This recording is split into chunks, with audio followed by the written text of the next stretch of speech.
What's up, everybody? Welcome to the Console Crusade podcast. Here we talk about retro games, video game news, and as always, Hello Games and their inevitable No Man's Sky E3 conference. My name is EJ Olsen. I am with Nick Durheim. We are back! Yeah, I don't know about Hello Games ever showing their face again. Dude, E3 prediction right off the bat here. Oh, God. We are going to see No Man's Sky and their new update that they've been sending this cryptic audio logs. You hear about this? No. Why would I keep track of what is going on in No Man's Sky, a game I've never played and never had any interest in playing? I know. Well, it popped up in my news feed, and apparently they've been sending, it said, oh, Hello Games sending players cryptic cassette logs or whatever. And I didn't read enough about it to know what it is, but I think it's probably going to be a build-up to something they're going to drop at E3. I promise you, we have not seen the last of those fuckers. So what you're saying is that huge painting of Kratos on the side of that building is going to peel back, and it's going to reveal whatever's going on in No Man's Sky, and Sony's going to be main stage. No Man's Sky. Bwah. Blah, blah, blah. It's going to be a giant brontosaurus that you never actually see in the game. Da, da, da, da, da. You're going to get copyright infringement, dude. John Williams is coming for you. I'm sorry for those 4 notes, John. John Williams has done every iconic fucking theme song in the last, 4 decades. Back to the Future. That is a iconic theme song that John Williams did not do. And that guy also did a couple other ones. He did the theme songs for Predator also. Okay, I don't know the Predator one. I can't think of it off the top of my head, but it's really cool and percussive. It kind of reminds me of Donkey Kong, to be honest. Which is, of course, your favorite video game soundtrack ever, right? Maybe. There's a lot of really good ones. We're not going to get into it right now. That's a different podcast. All right, well, so this pod, we're back. It's been a very long time, you know. It's been 2 months. I mean, at least. 3. 3, it's June. It's June, man. We're halfway through the year. Yeah, it's just blowing my mind. But we're back, and hopefully we'll be back at it every single week, at least, if not more. I'm not going to make any promises, though. Every week. We're back for the foreseeable future. So this podcast, what are we talking about? We're talking about E3 predictions. Kind of predictions? I mean, I don't have anything set in stone as far as what I think is going to happen. I just wanted to go over the scheduling, what's going on there, what we know is going to happen, what we've heard from the last few weeks from these individual developers and publishers, and kind of spitball and talk back and forth about what we think would be cool if they... For sure. And I know we're going to probably inevitably bring up the Pokemon Direct from this week and kind of go and speculate on what Nintendo is probably not going to do at E3. But I've been totally out of the loop for... I mean, it's been a busy term at school and with work, and it's just been crazy. So I've been pretty much on 0 Dark 30, dude. What does that mean? I don't know, man, but LeBron James posts it every year before the playoffs, and he goes social media dark. That's where I've been. And just no lifeline to the outside world right now. Does that say something about the foreseeable future of your hairline? Well, it's creeping, man. Y'all can't see this on the pod, but man, it's creeping, dude. It's been stressful, but so you're mostly going to be catching me up. I don't know what's going on. You're going to kind of fill me in on the E3 thing, but I wanted to kind of lead off with just kind of catching up on what the hell we've been playing. I've not completely forgotten video games. I've been playing consistently, just nothing terribly new. Yeah, I haven't played really too much anything new. A few notable things, but have you been spending money on video games? Yeah, I mean, I'm always spending money. I be spending what I'm getting. You know what I'm saying? Oh, yeah. I've played maybe 3 games that I've purchased in the past couple months. I mean, are we talking retro stuff or are we talking Switch? No, 2 Switch games and then a PC game. And then I've bought a few more Game Boy games for my collection, but mostly just things that I want to check out or are part of franchises that I know are decent, and I would like to check out what a Game Boy iteration of that looked like. And as any collector will tell you, we don't play the games that we buy. If you bought them for the collection, they're not getting played. Yeah, I mean, I think there's just different flavors of collectors out there. I know you told me recently that you imported I Am Setsuna. Correct. You know, I remember one of the guys I listened to, it was one of his games of the year last year, and he said it was kind of a spiritual Chrono Trigger sort of, not a successor, but a homage in a way. Yeah, basically just the combat is kind of reminiscent of Chrono Trigger because it is that real-time battle system with the overview, more of that third-person view than a behind-the-back classic Final Fantasy view. And then depending on everyone's timing setup and their text they can do, they can do combined moves. So I'm like maybe 2 hours into the game, and I have a party of 3 different characters, and if 2 of the characters are free, they can do that X strike attack that I remember from Chrono Trigger. And it does like an area of effect damage where you target a single enemy, but it does damage to other enemies if they're close by, and in like the line of fire. So it does give me that kind of vibe of Chrono Trigger, where you're keeping track of where you are and where your enemy is, and then having different lines with the battle, as opposed to just like, oh, this attack is super effective against this type or what have you. So last night we were chatting via the Feibu Messenger, and we were talking about Final Fantasy. I don't know how we got there, but we were talking about Final Fantasy, and that you had pretty much played, I mean, like 9 Final Fantasy games, but never beaten any of them. Most of the US releases, yeah. And the furthest I've got in a Final Fantasy was Final Fantasy X. And I didn't finish that because I had a disk read error or the memory stick got erased or something like that. Some terrible tragedy with my PS2. So is this like an inherent thing that you find yourself experiencing with RPGs in general, or is it just like is I Am Setsuna, are you going to complete this game, or is just sort of a dip your toe in and see what happens? It really depends, because from what I've heard, it's a shorter game, which RPGs classically can go on forever. Yeah. And that's not necessarily something that I'm trying to get myself into, unless it's something like one of the Mario RPGs, because I love all those characters so much, and they always have such a lighthearted kind of sense of adventure. And that's easier for me to get myself lost into, as opposed to a Final Fantasy game where it's very either medieval fantasy mixed with like cyberpunk or steampunk. And I just haven't really been able to get into that kind of style before. So it depends on Setsuna, because it's giving me more of the classic medieval kind of vibe, which I'm more into than the steampunk. But like I said, if it's a 20-hour game, then yeah, I could easily play that game for 20 hours. Yeah, I think I kind of have a similar issue. And I think it's just because when you do the whole medieval, and whether or not it's infused, like you said, with some of that weird steampunky stuff, like it seems very tropey and just sort of generic, right? And so it's hard to want to kind of latch onto that and find something to stick out. I've only played Final Fantasy VII, and I didn't beat it, naturally. They never really appealed to me. They just didn't. To be fair, though, like I've beaten both the Golden Sun games, and those are pretty much direct kind of successors in that kind of genre from Final Fantasy. Like it's turn-based completely. It's not real time at all, and it's very medieval fantasy kind of vibe. To speak to the game's length, everyone keeps comparing it to Chrono Trigger for this and that reason. And, you know, Chrono Trigger, classically, people remember this as like this sprawling epic, right? But it's a 12 or 14 hour game. Obviously, you have these multiple endings, so you can replay it over and over. And realistically, like you can blow through that game, and it's a nice, succinct little package, which is what I look for when I'm playing a video game. I don't want to play a 120 hour RPG, especially if I'm invested in the storyline. I just don't have that kind of time to get to resolve the story, you know? Right. I have been playing Fire Emblem Echoes, Shadows of Valentia. That's how you pick that up. It's a fucking tongue twister.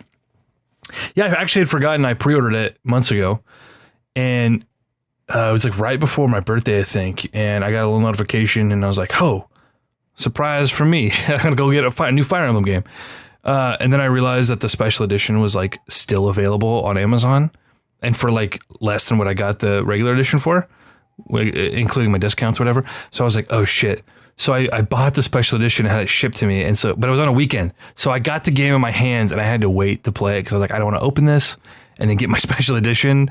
And so I had this like waiting for me, just taunting me for like 4 days. In the back of my mind, I'm like, I'm chomping at the bit to play this game, but as soon as I open it, it's just going to sit in my DS on my nightstand. I'm not going to touch it, right? But I've been trying to actually get in and make some progress every night. And it's a much different than like, especially any recent Fire Emblem games. And we've all heard, you know, they got rid of the weapon triangle, and the first time in a modern game that you can't make your own avatar. The last couple of games you've been able to do that. So it's more akin to like kind of the classic Fire Emblem experience. Well, it is a remake of what, Fire Emblem 2, Fire Emblem Gaiden? Yeah, on the NES, which is so crazy to think about that this franchise has been around for 3 decades. Yeah, I mean, Famicom. Yeah, wild. It is very, very story driven. It's like playing a freaking Danganronpa game. It's just a visual novel, and then like, oh, I forgot I'm supposed to battle here. But I have to say the presentation is very nice. Just from the text and text menus, to sort of the presentation of when an avatar pops up on screen and is talking to you, and then how your main character is always on the bottom screen. It's sort of interesting. So you have these back and forth conversations. It's very fluid and very aesthetically pleasing. And it's fully voice acted, which is new for a Fire Emblem game. So you can put on auto advance and just turn the speakers on and watch the whole cutscene play out with, you know, these character interactions, which so far I have not found myself invested in these characters at all, which is kind of a bummer because like I was so into Fire Emblem Awakening and those characters and that story. Well, not so much the story, more so the characters. And it makes me really wish that I could go back and play Awakening with these features, fully voice acted, and just sort of go about these interactions the same way I'm doing now. How is the size of the cast compared to something like Awakening or Fates? Well, so far, I'm not terribly far. I am a couple chapters in. My main band, you start off as a child in the game, and you've got like a band of like five different friends, I believe. And you end up with four of them by the time you reach adulthood, and you're going through the rest of the game. So you've got like five people in your party initially, who are supposed to be kind of your core group.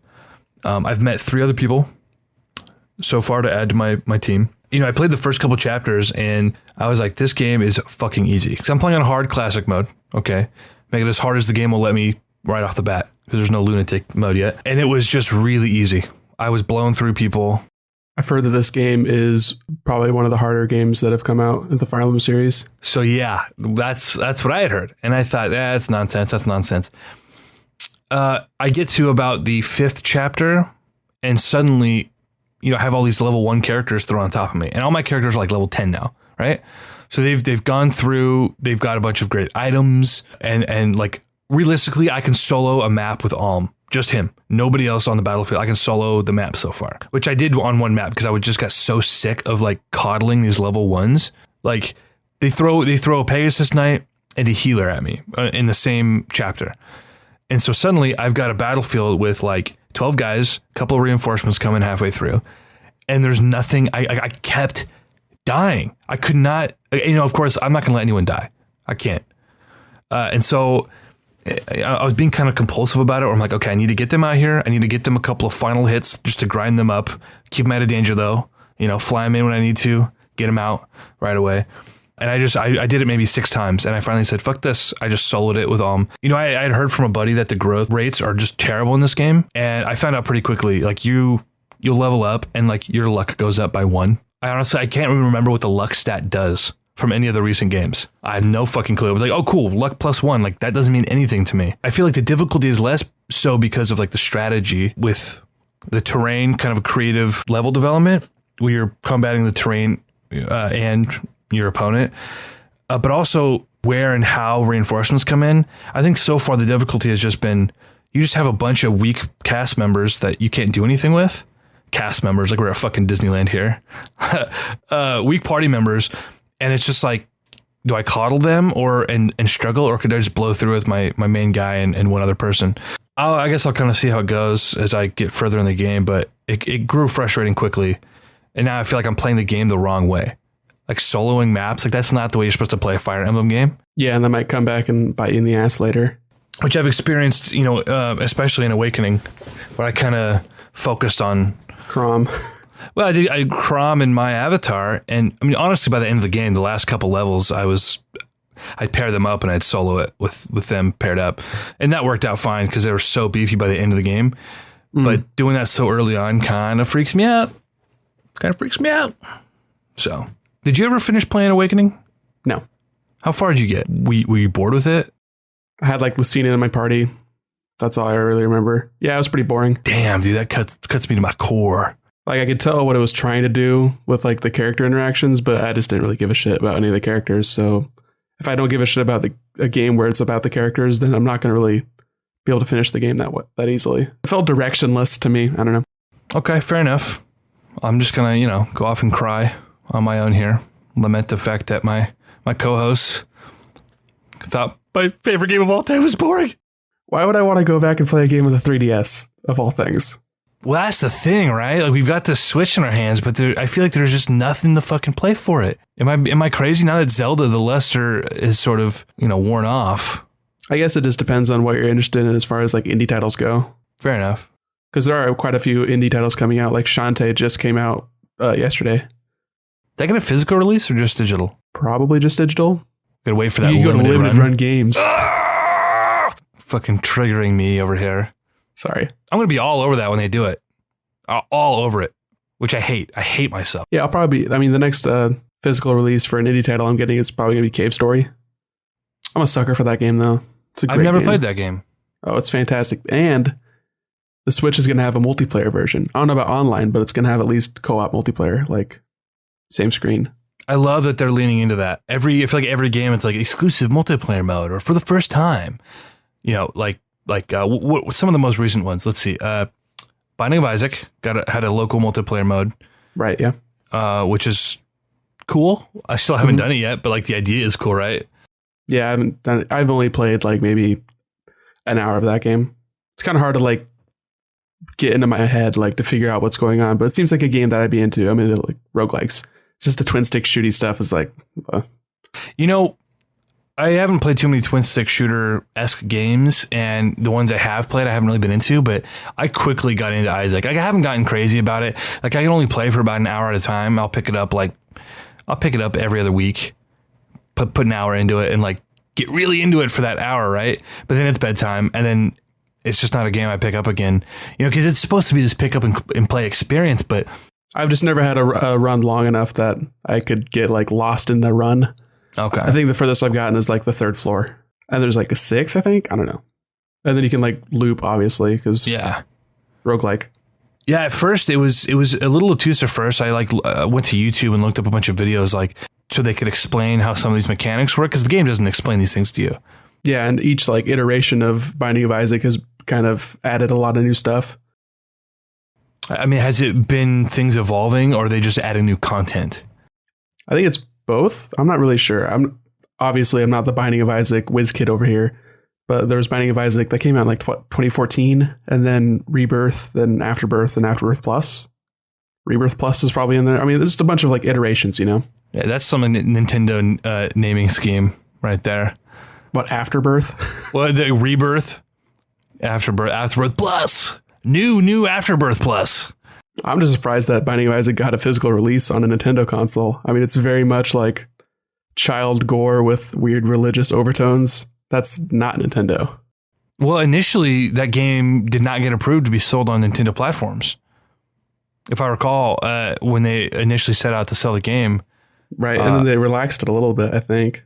Yeah, Nintendo just slowly but surely sort of joining the modern age. In some ways, anyway.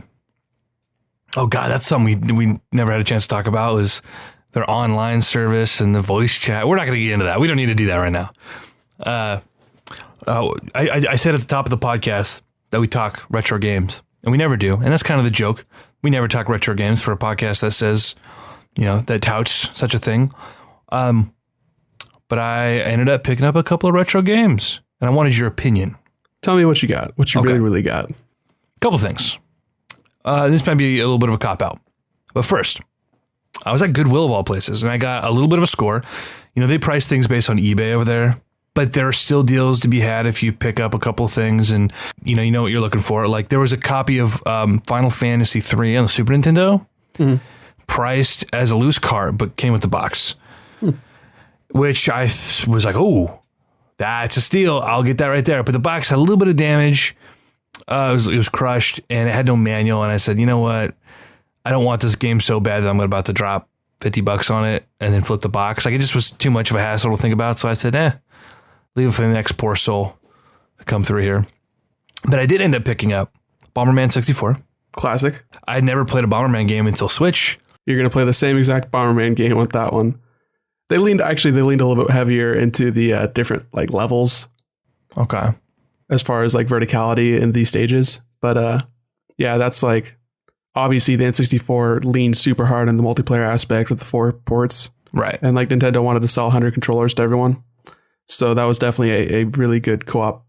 Not co-op, but like, everyone just crowded around the TV downstairs, sitting on the floor, killing each other with Bomberman, That was a good multiplayer game.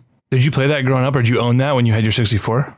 I rented it, and I think I had a friend who had it. Oh man, always the friends who had the games. I only got 3 games a year. You know, it'd be like I get a game at the beginning of summer when school was out, and I get a game for my birthday, and I get a game for Christmas.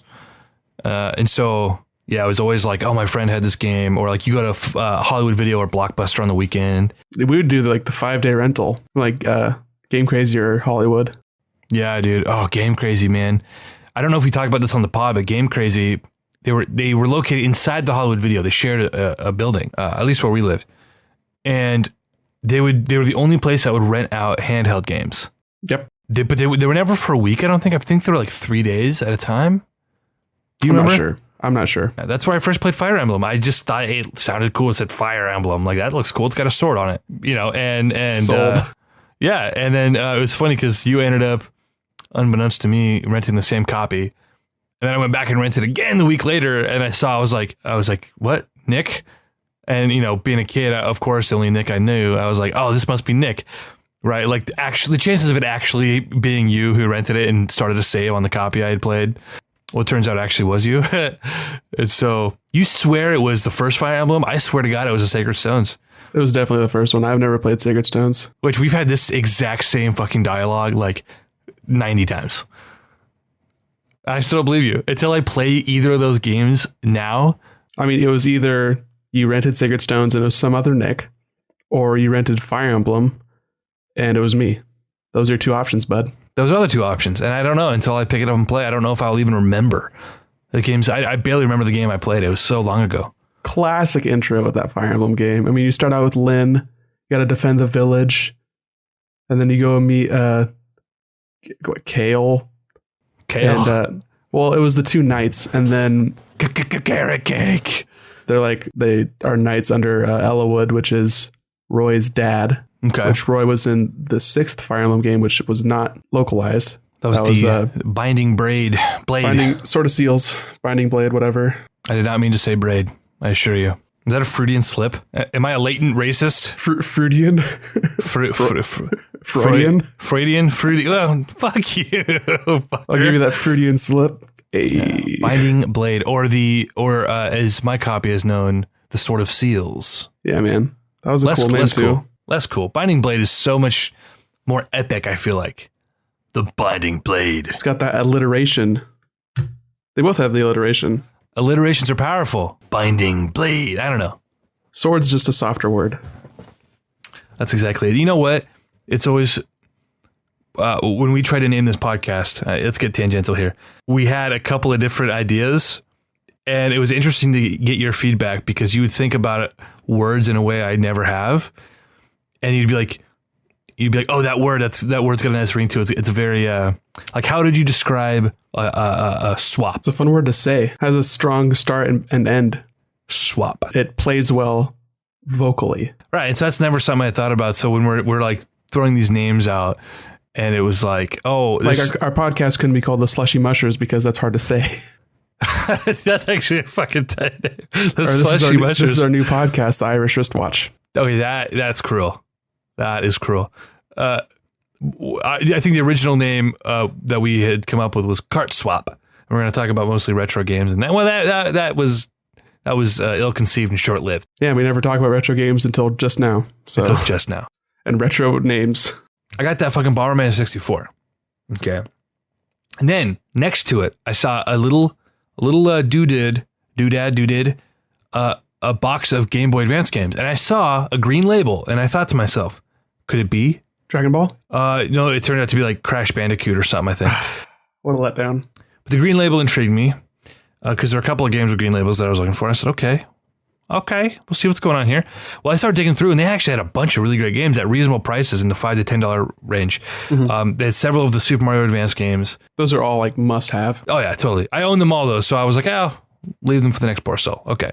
But I did end up picking up Kirby Return to Dreamland or Nightmare in Dreamland? Nightmare. Yeah, pick that up for a few bucks. I have no idea anything about it, right? I just see Kirby in a Goodwill. Like, you can't leave it there. You have to save that game. Right. Because you know it's going to be a top tier game. It's Nintendo. It was the Game Boy Advance. Come on.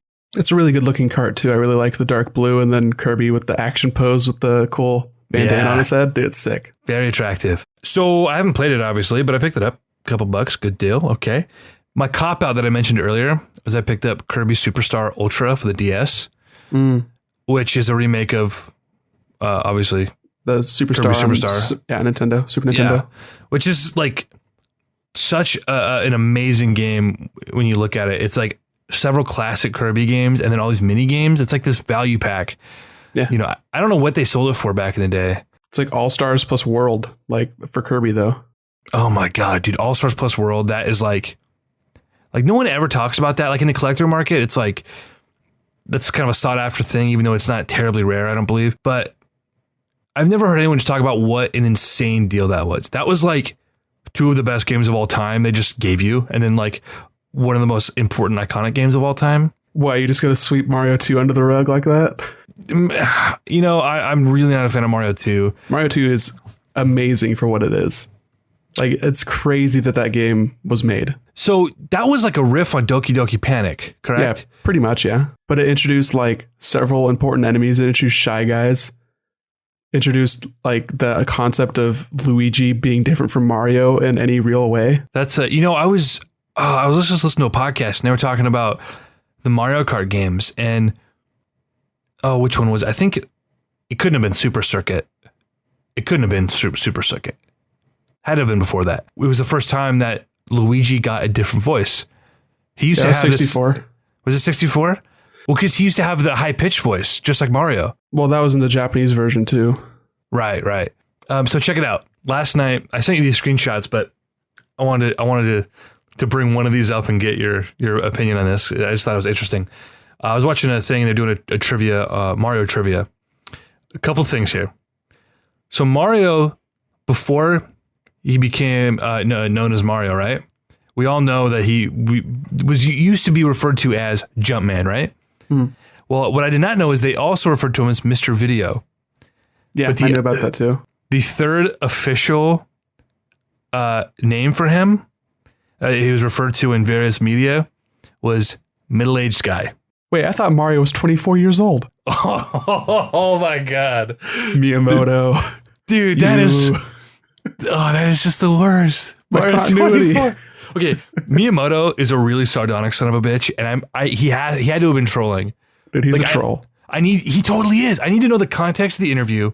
I wish I could hear him say it, because he really is a troll, and he says these sort of sly things, and he'll give a knowing sort of look or a nod. I don't know if Japanese sarcasm is pervaded the same way as English sarcasm, though. That's true. I probably wouldn't be able to read it. So, I mean, that's probably why when it got translated, there was no concept of it being sarcastic or whatever. Because if you think about it, that's a stupid question. Who's asking, how old is Mario? Like, who gives a shit? Obviously, he's not a 24-year-old. Like, that's funny. Although, no, I'm a 25-year-old man, and I, to be fair, know a lot of 24, 25-year-old dudes who look a lot older than Mario. You know, Mario's doing well for being an old crusty plumber. Got hops. Okay, a few more bits of trivia. I bring this up because they had a trivia fact about Mario 2 having to go back to the drawing board because there were like a bunch of like programming errors with like using the Doki Doki. I don't know if they used the code, whatever they did. There were a bunch of issues with like players accessing areas of the game that were never meant to be explored, and so they had to like kind of go back to the drawing board and whatever. Here's a little something. It's so patently Japanese. Like this is like crude and obviously not like a family friendly sort of thing, but like it's funny and quirky, and you'd expect it to be in a Japanese game like this, and then totally localized right on out of there. Was that Peach and Bowser were in the Japanese version of Super Mario Kart were pictured and animated chugging bottles of champagne together. Yeah. During one of the animations, and I had no idea. I've never even seen this before. Yeah, I've heard of that too. Have you seen the screenshot of this? Yes. Okay, I have to look it up now. I'm going to take a break here, folks. It's pretty funny. But another thing that I was listening to a podcast, and they're talking about both Mario 2, the US version, and then Link's Awakening, how they both take place in dreams. Spoiler alert. But apparently that was because of influence of Twin Peaks in Japan. Like Twin Peaks is really popular in Japan at the time. Really? So everyone's just biting that like kind of dreamlike style, and then a lot of games are taking place in dreams or using dreams as metaphors. Isn't that a very tired cliche? I don't think it was as tired in video games because video games were only like 10 years old at that time. And video games having stories was like 2 years old. So you can reach that cliche in 2 years. That's a pretty good pace. Dude, Twin Peaks freaks me out, man. I watched that first episode in the red room and in the small man talking backwards and shit. That fucked me up, dude. I was out after that. You know, I was like, David Lynch, not for me, bro. Yeah, I never watched it. That seems like something that's really up your alley. Dude, this little sprite of Bowser and Peach chugging. I mean, it looks more like a baby's bottle, and Bowser's like smaller than Peach. Like straight up is like half Peach's side and is like drooling. It just looks like a little baby sucking on a bottle. Oh, dude, some of this art from old Mario video game manuals. So fantastic. Oh my God. This is classic stuff. So anyway, I picked up those games. Like I said, the Cop Out, the Kirby game, which I played on the Super Nintendo. I haven't played the remake. I have no idea if it's any good. I'm assuming it has to be, right? It's just an updated looking version of the Super Nintendo game. And Kirby games have not evolved since 1994 or whatever. It's not broke, don't fix it. No, totally. Little Babby's first platformer. I mean, fun thing about Return to Dreamland or Nightmare in Dreamland for the Game Boy Advance is that it's interesting in that it's kind of like a Metroidvania. Like you go to these stages and then it's a non-linear kind of progression, and then there's like a hub. It's very bizarre. Okay, so Amazing Mirror is the classic. A little bit more linear, yeah, and then it's got that weird co-op stuff. I might be crazy, but I feel like when I was younger, I played the Squeak Squad on the DS, and I feel like that was sort of a non-linear. It wasn't like a Metroidvania game, so maybe I'm just crazy. But I feel like it was less. It was a little more open exploration. Maybe. Well, anyway, yeah, that's all you got. That's where I'm at. That's all you picked up. That's all I picked up yesterday. I picked up Super Mario Kart Super Circuit, whatever. Arguably the worst Mario Kart game. I wouldn't even say it's arguable. I think it's just it's kind of the black sheep of the family. It's the most unique, I would say, but that's not probably a good thing. Konami Crazy Racers, way better 32-bit racing game. Yeah, with all those iconic Konami characters that everyone knows, like Dracula. And then a bunch of what? Like, we played that in the lead up for our Pocket Crusade. I was surprisingly entertained by it. Because I don't like Super Mario Kart. I really don't like that game. Going back and playing it is really tough. You can't play Super Mario Kart because the drifting is different. I've been playing a ton of Mario Kart on the Switch, dude. I went overboard, Nick. I know, you went dumb. It's been irresponsible. Like we've tried playing a few times together, but we've had really bad luck with the whole internet situation. It's been less than agreeable. And I don't know if we can actually join lobbies as just you and I join a race that's a Grand Prix or a 12-person race. Just irritating, man. And to play online together, like with other people, it's like, yeah, you have to try to join up on your friend before they enter a lobby for another online match. And it's like kind of like playing the lottery. You just hope for the best. You know, back out, choose your cart and your racer all over again and hope for the best again. No, I've been playing that before bed every night. And I finally accomplished something that I've been trying to do for over 3 years now, which was triple starring every single cup in that game. Get a cool achievement for that? Nothing. You get a gold card for triple starring. I think it's mirror mode now. I think it's mirror mode now. It might have been just 150cc, but you get the gold Mario, I believe. Nothing for getting all of them. Nothing for getting 200cc, which really took the wind out of my sails for a second. But then I realized, you know what? I triple starred 200cc. You know how fucked up that is? You know how long it took me? I was losing my mind, especially that last week where I could see the progress filling in, right? And I'm like, I've got 4 cups left. And, you know, it was driving me crazy. But I wanted to get your opinion. Something you brought up in one of our Nintendo group chats was that this game might be a little bit easier because of the dual item slots now. Well, I mean, it's going to be as easier as it is harder because your enemies also have dual item slots. True.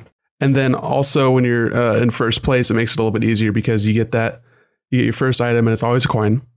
And then you don't double up on the same item. So your second item is always going to be a banana or a shell. That kind of gives you a little bit of a strategic leeway in that you can wait until you get a ghost to steal your item, or say, oh, I got a red shell coming up on me. You can pop the coin, then hold the banana behind you. It's more interesting to pick up an item when you're in first place when there's dual items. Totally. And that's I mean, honestly, the more I thought about it, I think that's probably the reason that I was able to triple star everything. Because I didn't even finish triple starring on the Wii U, the 150cc. I was like, well, I'm never going to do this. I think it really is. It does come down to those items because, you know, I virtually always have a green shell or a banana behind me when I'm in first place, which you never had before. Have you noticed, though, in Mario Kart that like lightning is like 10 times as prevalent? Yeah, I would imagine it has to do with the double items.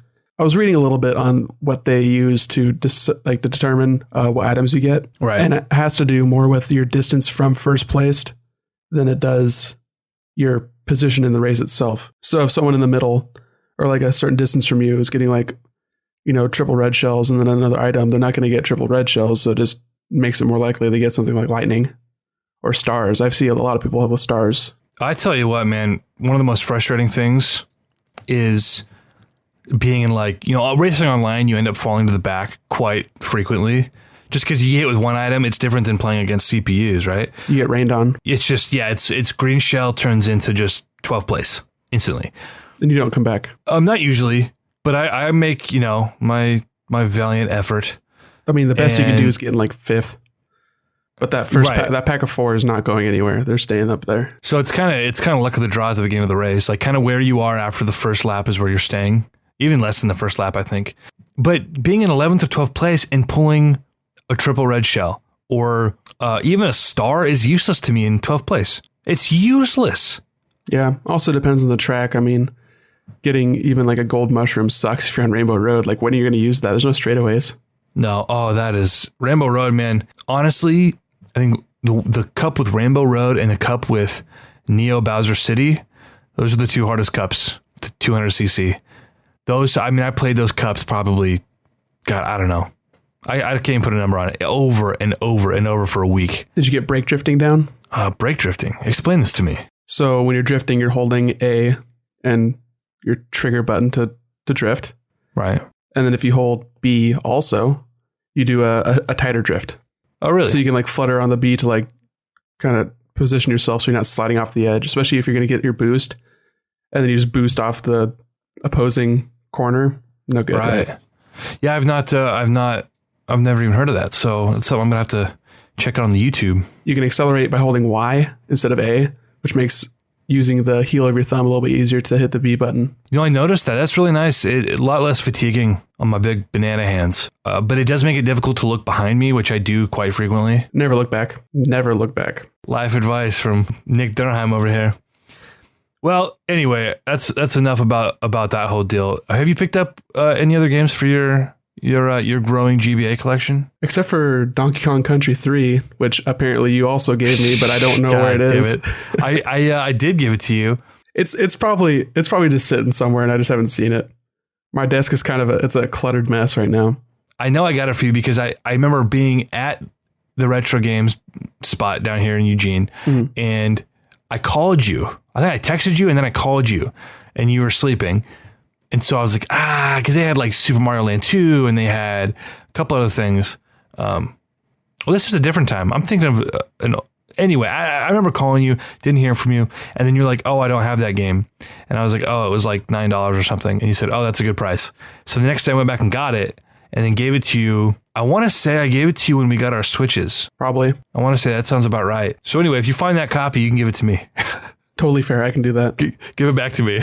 Yeah, I haven't picked up anything for Game Boy Advance because the only things I'm really looking for are kind of difficult to obtain on eBay. They always get sniped from under me, and they're not something I want to pay $40 for. Buy it now. I'm looking mostly for the 2 other Castlevania games that I don't have: Harmony of Dissonance and Aria of Sorrow. Is that going to be the final games to your GBA collection? Mostly. I mean, besides that, it'd be like obscure stuff that I think it'd be kind of cool to have. Like there's this weird platforming soccer game that only came out in Europe that I kind of want to buy because that seems like a cool, goofy thing. What about Boktai 2? Boktai, yeah. The other Boktai game would be cool to have also. Do you think does that one still come on like a weird solar panel cart? Yeah, they didn't change that till Boktai 3 on the DS because obviously your DS cart can't have a weird solar sensor. But tell me they made some like bullshit peripheral you could buy and hook up to one of the auxiliary ports. I think if you had one of the 2 other Boktai games in the Game Boy Advance slot, it would use that. I'm pretty sure. Dude, that's so fucking cool. Like that was a Kojima joint, wasn't it? Yeah. Humble Roots. Except this is after he was Kojima. Yeah. So very, very bizarre kind of games using a solar sensor to charge up your in-game weapon. Also, it doesn't work very well on the SP because the cart's on the bottom. It was like optimized for the cart being on top. So ideally, I would get a backlit standard Game Boy Advance in the future. I just don't want to be like you and spend way too much money on it. So I didn't want to mod my own. I had tried and it just was janky. And I want perfection. I want this genuine, authentic, original feel, right? So it took me, I bought like 3 of them before I finally found a seller who used completely authentic parts, pads, buttons, everything. Even had the original stickers on the back. Nice and just worn enough to make it look loved, but like could still read the serial number and stuff. Finally got that thing, and that was just, man, feels so nice to whip that out every now and again. My main problem though is I love the SP's clicky buttons.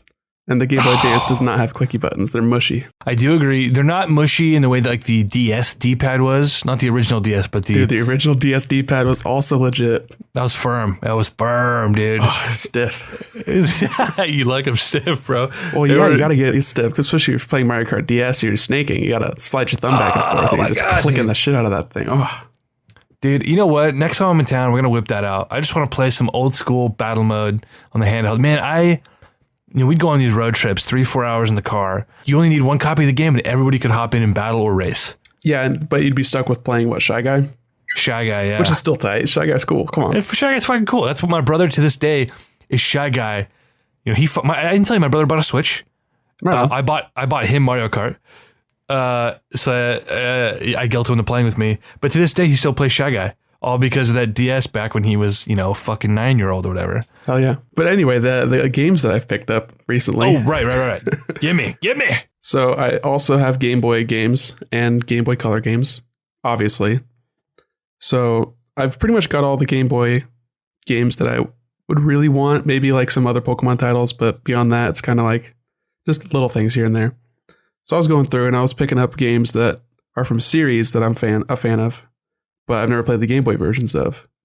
So I picked up Oddworld Adventures 2, which is a Game Boy / Game Boy Color game in the black cart. Really? How does that game translate to the fucking original Game Boy? Well, I mean, it's a platformer. It's just a side-scrolling platformer. I think I also have the HD remake or whatever on Steam. But then also, I feel like I've rented this game, and I know Trevor has talked about the series, and I know other people have played the series, but I got a game, Monster Rancher Explorer, which... Oh, the little man! With the weird little man, the weird little tongue guy. Yeah. The eye. Yeah. Little Mike Wazowski, dude. Yeah, so I remember watching that weird children's anime when I was a kid. And then for you, mostly, I got myself Croc 2 for the Game Boy Color. Man. Was there a Croc 1? No. There's only a Croc 2 on the Game Boy. Pretty sure. That's even fucking better. So, had to, because you love Legend of the Gobbos. And then you have to have a Worms game. So I got Worms Armageddon for Game Boy Color. Classic title. Worms is classic. I love Worms on the DS specifically. I play that a lot with Leaf. What's up, Leaf? What's up, man? I got Gex 3 Deep Pocket Gecko. Dude, you just couldn't resist. And it says Deep Cover Gecko, but the cover is crossed out. And then they wrote Pocket over it as part of like the labeling. Like, that's just funny. Gex tried very hard there in the late 90s. Gex sold really well, actually. One of those rare multi-plat mascots. Yeah, and it was cool. I rented that game several times. Really? Mm-hmm. Was it just like an action platformer? Yeah. Lizard guns and such? Spinning around, hitting stuff with your tail. I mean, everything you'd expect from like a later series Crash game. Oh, Crash Bandicoot, my main man. But then, on a complete lark, this was just for my own enjoyment. I got Shrek, Fairy Tale Freakdown. No. Oh my God, have you played it yet? I have not, but I remember reading a review in like Game Informer or Nintendo Power. It was not Nintendo Power. I promise you it was not Nintendo Power. Hey man, they reviewed a lot of games. There are a lot of cool little bits. But yeah, they were talking about how terrible this game is, and there's just a lot of fart jokes and stuff, so I'm okay with that. You know what? Those kind of games... I'd be curious to see the sales numbers because they had to have done well. When I was a kid, my mom would buy us these like terrible SpongeBob. They were like $15. It's just terrible. And it was like, my kids like SpongeBob. Whoever at the game store in good conscience sold my mom a copy of fucking SpongeBob, Bedrock Bikini, whatever, like, shame on that man or woman. He should have known better and should have told my mom, listen, woman, your child is not going to want to play this game. I promise you that. Here's a real fucking game. Jesus, man. SpongeBob, Shrek on the GameCube. I had Shrek on the GameCube. I still have the disc. It's still at my parents' house in the bottom of a drawer full of empty game cases and then just a loose copy of Shrek. Nice. What I wanted to bring up when you started mentioning the Game Boy Color stuff is shout out to Ben Van doing God's work on the internet. He finally has put together a legitimate backlit Game Boy Color. I mean, yeah, mostly. By all accounts, it's like it's a complete setup. Like, you can't buy a kit and do it yourself. It took a lot of work. He's got like custom ribbons and a custom chip, or like a board in there. And it's still using the Game Boy Advance screen, which then you have to mask it, which is not ideal. Ideally, you'd get custom made screens that are either the same pixel ratio or are a multiple of that, so you can double up. I think that's what there was, like a one from like AliExpress that was being sold for a while. Yeah, but that was probably the same one that was like that GB Boy. I think it might have been the GB Boy, but the screen was that's the wrong side. That's the wrong screen ratio completely. And then it wasn't that one, because this one was a perfect double the pixel ratio, so you get an unskewed image, and people were buying this thing for way too much and then harvesting it to make their own Game Boys. I've yet to see an actual picture of one of those. I've only ever seen the AliExpress picture, which those are frequently photoshopped. Yeah, I guess I'm trying to think. This does not compute. I think he did a video on it, and I don't think he actually got his unit in the mail. So yeah, I guess it could be all hearsay, all a bunch of nonsense. The thing about Ben Vans is they look and feel great, and the screen is as small as the obviously the SP playing Game Boy games, which was a little bit smaller. And it wasn't a big deal when you're playing on the SB, but yeah, getting the mask and having a little border around it, some might find annoying, but just to be able to play that form factor again tickles me.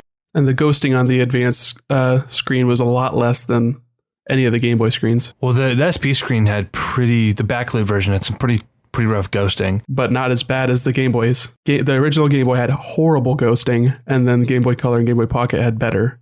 But then Game Boy Advance was still a little bit better, but it was still noticeable. Well, I never noticed the ghosting until you get the backlight turned on.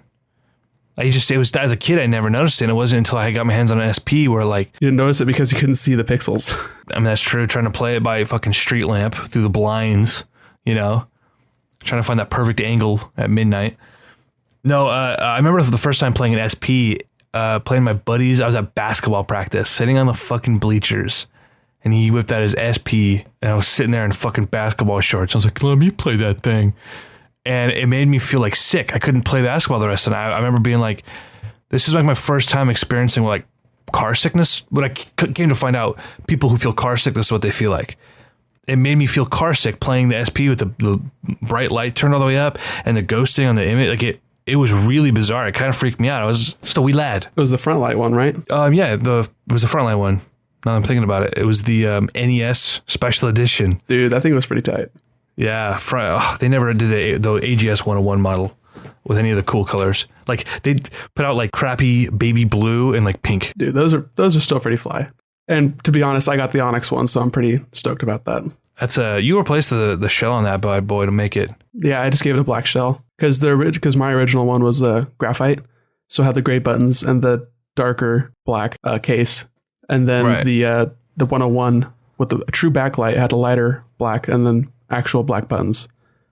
So I had the black buttons on the black shell for a little bit, but then I got some aftermarket red buttons, and I still have to get that hinge off, but I was reading some tips on how to actually pop it out without snapping the plastic. So what was the issue? Just the hinge won't come unlodged from the... What you have to do is you have to like be applying pressure to it and then moving the lid like back and forth to like find a sweet spot, and then it'll pop out easier. Well, shit, man. I'm looking at our recording time here, and we've gone on quite a bit here, and we still have yet to get to E3. So let's spend the next 20 minutes or so. Get me into the E3 fucking mode. You tell me what's going the fuck on right now. Okay. Well, first off, I'm going to peel the curtain back a little bit and let everyone know that we're recording this Friday night before E3, technically Saturday now because we're past midnight. So shit, we don't have anything official because who knows when this is actually going to post.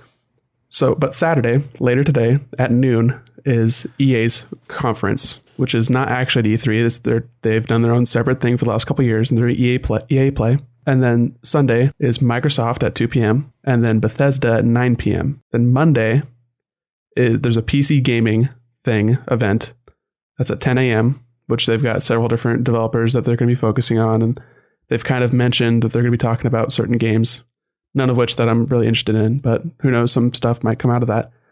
Because for one, they mentioned Xbox being part of it. So we'll see about that. Also on Monday is Ubisoft at 1 p.m. and then Sony at 6, which is they're going to have a huge thing.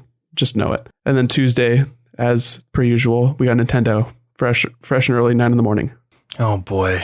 So a couple things off the top of my head here. This is going to be really redundant because at the best, this is going up Monday after the E3 fucking hype machine has moved along and we know everything. You're not going to be able to crank this out tonight? At 2 a.m. right now? Probably not. I mean, if I'm lucky, I can get this done tomorrow afternoon and put it up. Busting my balls. Well, so here's the thing. The only thing we're missing tomorrow is EA. So realistically, I can aim to get this fucking thing out before Sunday. And I think you can do it. You can do it. No one will listen to it before then, but we'll technically be ahead of the game. Yeah. So sure. Fuck fine. it. So EA, who gives a shit about tomorrow? Who fucking cares? I would imagine you would because you're a Star Wars fan. Oh no, those sons of bitches have Star Wars. So there's definitely going to be a big thing for Battlefront 2. Okay. I would imagine they could possibly do another teaser for the Visceral game they're working on with Amy Hennig, which is what that weird little, they had that little vignette last year. Yeah. So there might be some more progress. There might be like a little, oh, check it out. They're looking at models on a computer screen. Look at the studio. They're working on it. Ugh. I don't see that kind of shit doesn't tickle me ever. They've got FIFA, obviously. They got Madden, which I believe Madden this year is going to have a kind of my player kind of story mode, sort of what they did with FIFA last year, what 2K has been doing for the last few years with their basketball game. About time. What do you think the odds are they'll mention NBA Live? Because that game was supposed to come out March this year. I don't know what EA is doing with that because they hyped up NBA Live back in like 13, I want to say. They paid all that money for a license. They have to make something. Well, I know, but it was such a flop and it was critically panned. Yeah, nobody likes it. It was bad. And 2K has the only gripe people have with 2K is that it's gotten stale, right? Mm-hmm. But it's not like they've really taken a step back in 6-7 years now. 7 years. It's been the best basketball game ever for 7 years in a row, and it keeps getting better and better. Well, it's plateaued, sure, but how is EA going to come out and try to top that with the NBA Live? I think Kyrie Irving, the last game they put out, Kyrie Irving was their cover star, like which as a sports fan, it's like not only I already look at the fucking NBA Live as this fucking limp dick of an excuse for a basketball game. You put Kyrie Irving on the fucking cover, like nothing about this screams buy me now. Yeah, so I just wonder if they even mention it, if they put out a week release then never touch it again, or if they just completely drop it. Who knows? It'll be mentioned somewhere, whether it's officially in a press conference or if it's something they announce and just kind of put out in a press release like post conference. It'll make its way in official capacity, I think, before the end of the weekend, somewhere on the internet. And then the other big franchise that they've just talked about recently is the next Need for Speed game, which looks very Fast and Furious-y. It's Need for Speed Payback.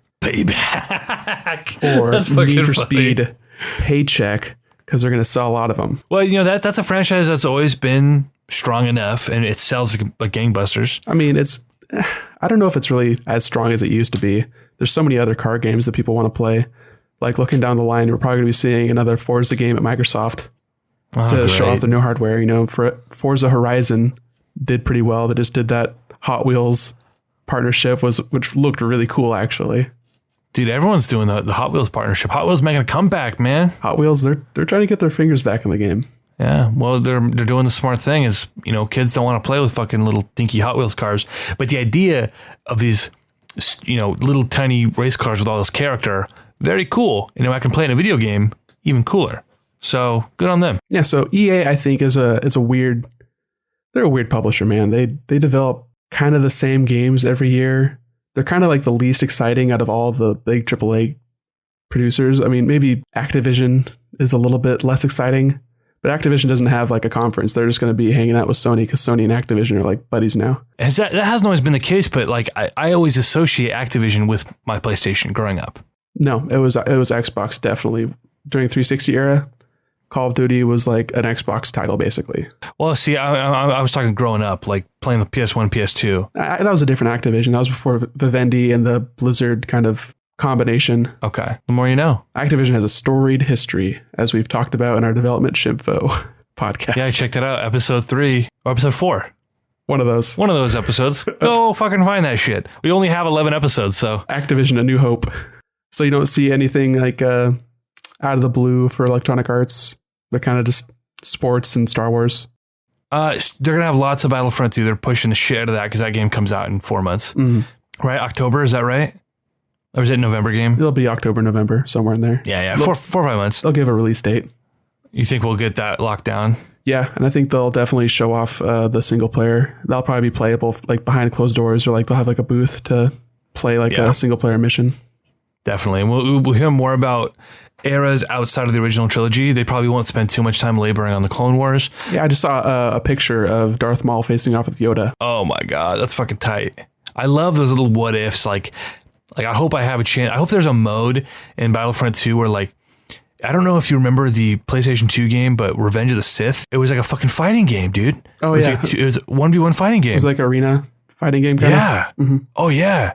Like, that would be great if EA implemented a mode like that where I could just fucking pick a Jedi and just 1v1, dude. I just remembered there is another studio that we have not heard from in a long time, and that is BioWare Montreal. The other BioWare that didn't work, that wasn't working on Mass Effect. The one that did Dragon Age? Yes. And they've been working on a new IP that has like a code name and everything.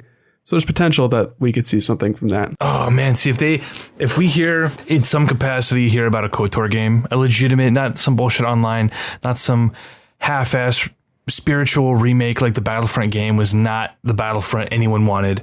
A legitimate KOTOR game. And if it were up to me, it would just be a fucking remake of the first one. I don't see that. I don't see that from this. No. Just because I feel like I mean, they had to know that Mass Effect Andromeda was not going to do super hot, but that seems like they wouldn't cannibalize that at the same time. Yeah. So I don't think it's going to be Dragon Age related. Just from what I've heard, like reading about rumors and stuff, seems like it's going to be another kind of sci-fi kind of vibe, or I might be getting that mixed up with something else, but I don't know. BioWare, they have made good games in the past that people have liked, but totally. I think it's got it's lost a bit of its luster since then. It really has. I mean, to be fair, Dragon Age Inquisition was like Game of the Year 2014, like classic BioWare experience, like by all accounts. You know, I don't care outside of the realm of Star Wars. I never played Mass Effect. I know it's kind of like a blasphemy, but I just never got to it. Right. You know? That's fair. So, Star Wars, we'll see what they do. I don't care either way. Like, I'm going to buy the game no matter what happens. I'm going to buy it come November. And I don't really care what they show. It's probably not going to move the needle for me. Mm-hmm. Microsoft, dude. Yeah, moving on to Microsoft. I think Microsoft has the potential to be the most interesting press conference of the entire week. Okay, because I disagree. I want to hear your thoughts on this then. Microsoft has the most at stake right now. I mean, Sony has had their lineup sort of projected out there for the next like 3 years, pretty much. And they're strong. They're in the lead. They have nowhere to go but like down. But it doesn't look like they're going to do that. Nintendo's kind of building up, speed again. They've got good mind share right now. People are feeling good about the Switch. There's a lot of excitement for that. No one really cared when the Wii U was around. 3DS is good, but it wasn't as exciting. So Microsoft is kind of like in this weird area where they're still in the game. They're putting out new hardware. They've been really quiet. They haven't announced anything. And I feel like they've got room to make some really exciting announcements with like partnerships with third parties. They've got money for it. They can pay, Activision to make a game be cooler on Xbox, or, get the next Tomb Raider game for another year, something like that. They could do a DC game. They could do a Rocksteady, Wonder Woman game for all we know, So there's a lot of room. Cool. There's a lot of room for Microsoft to make exciting announcements. Whereas Sony, I mean, everything they announce is going to be like, yeah, we've heard about that. Yeah, of course, God of War is there. You talked about that last year. Whatever. I think that could be true. But the thing about Microsoft is they've proven they do not understand what makes a successful console in the current year. Sony, I mean, Sony had a little bit of help, the same way that the 360 had help. Sony's had a little bit of help because of Microsoft's folly. Okay, they made a few blunders in the beginning, but at this point, you don't reach a 2-to-1 sales ratio over your opponent because of some long forgotten sales blunder, before the console was announced. It's the games. They've got the exclusive games. They've got tons of them. They got tons coming. When you have the parity between the two consoles, it's all about the exclusive experience. And no one cares if you get Tomb Raider for the first 9 months. No one cares. They don't fucking care. They've got 9 better exclusive coming in that window. Multiple games a month to care about that. Who gives a fuck? I was giving that as an example. Sure. And then as far as you saying like Xbox lost at the beginning, like, yeah, that's totally true. But Xbox has also had a change of leadership since then. And Phil Spencer seems like he really understands. Like, it's more like Xbox into 360 era of understanding of like getting the online infrastructure right and kind of giving the gamers what they want. I mean, look at the backwards compatibility. How many games are backwards compatible now? Like several hundred. People like that. People like to be able to access their back catalog. And then the Xbox Game Pass just being announced. But I think that has the capability of being a much more enticing feature. Right. I don't think for the average gamer who just wants like great gaming experiences and want to justify their expensive purchase, like the PlayStation is still the no-brainer, the most bang for your buck when it comes to content. It is. I don't see that changing. And so far, the scuttlebutt with the Scorpio is all focused on the hardware, which I think is just not the strategy they should be going for. It literally has to be the strategy, though, because that is what it is. It's a stronger Xbox. How would you sell it? So I guess I agree insofar as we have new hardware, you have to tout it as being more powerful, more this, more that. I don't need to just play fucking Gears of War at 60 frames a second. That's not enough to entice anybody to jump over. Like, give me next-gen games, exclusive next-gen experiences that I look at and I play and say, whoa, this is why I want to own this console over the PlayStation Pro, which still can't run things like fucking Destiny. It's not going to be 60 frames a second. Like, give us a real reason. It's not just the power. You got to also have the games. And so far, they don't have the games. Every time they've talked about exclusives, it's been talking about, dialing it back. Oh, we're not going to focus on our exclusive platform as much anymore. Well, they had to say that because they didn't have any exclusive integration. And that's another thing is I think this is a stronger step towards unifying Windows 10 and Xbox as like similar platforms. Which, as a PC gamer and as someone who owns both current gen consoles, of all the people it should make sense to, I'm like, I think it makes the most sense because they make a lot more money every company makes more money on software than they do on hardware. You try to push the hardware to sell more software. But if Xbox only has, 25 million Xbox Ones out in the world, how many people are using Windows 10? That's a user base that's built in that they can sell to potentially. I guess if they want to kind of make the transition to that side of thing, it just seems like they're riding this line. They're and they don't really know what they want to do or how they're going to do it. They're just like hoping for the fucking best. Exactly. That's why I think it's the most interesting. They've got the most at stake. That's true. So from that perspective, I agree. I don't think it's going to be the best press conference. Oh, no. But I think it's going to be really interesting. Okay. So check it out. Bethesda. You saw the rumors, not rumors anymore, confirmed Fallout 4 VR, right? No, yeah, that was shown last year. Was that a whole year ago? Okay. That was at E3 last year. I heard a rumor, saw a little ditty about Skyrim VR. Who cares? A lot of people who like Skyrim. Like, yeah, but like, I mean, even Fallout 4 VR doesn't, who cares? That's not a VR thing. That's like, VR is just so stupid. I absolutely agree. Absolutely agree. So Fallout 4 VR is going to be a big thing. It'll be shown off at Sony's stage probably also because Sony has VR. Yeah. That's another thing. Microsoft could be talking more about VR. But I don't know if that matters. Spare me. Fallout VR, that doesn't move the needle. That's not like a big thing. That's not new either. They've teased 2 new games this year with their invitation to their conference, and they've got 2 areas under construction. It's like Bethesda Land. Oh boy! And so they're going to be putting out probably this year new Wolfenstein game, and then a new Evil Within game. Neither of which are games that I'm familiar with or really care about. I mean, yeah, like I don't really like, care about Bethesda games in general. That's how we all fucking feel about those. Doom was really tight. Yeah, Bethesda Doom does good 2 work. is going to happen, but it's not going to be announced this year. That's got a lot more time behind it. Yeah, but you know, I mean, a new Wolfenstein, whatever. People, we want Elder Scrolls. We want a new exciting IP. You're not going to get Elder Scrolls until 2020 something. I mean, they've said that. No, totally. Like if you look at the release windows for all the other older games, and then look at the Fallout, yeah, it's easily getting pushed out. It's going to be 2023 before we're playing Elder Scrolls 6. Straight up. Yeah, we're not going to see anything from Bethesda. Like Bethesda Softworks, we're not going to see anything developed by Bethesda. It's going to be from other studios underneath the Bethesda wing. Yeah. So like Machine Games and whoever's working on Evil Within. Yeah. So as far as that goes, I'm not terribly interested. You know, this as far as the Skyrim VR thing goes, I wonder if that's going to be true. If that will be like, you know, it'll be free DLC for people who own the remaster. The thing about that is like Skyrim is this revered game.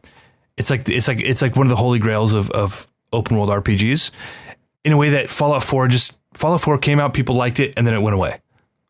You know, it came away as quick as they, you know, possibly can. Skyrim is like this has reached this legendary status that there'll be plenty of people who would be glad to spend 8 or 10 hours exploring, you know, first person Skyrim in VR as a novelty. And that's why I think if it happens, it'll be free or very cheap for people who own the remaster.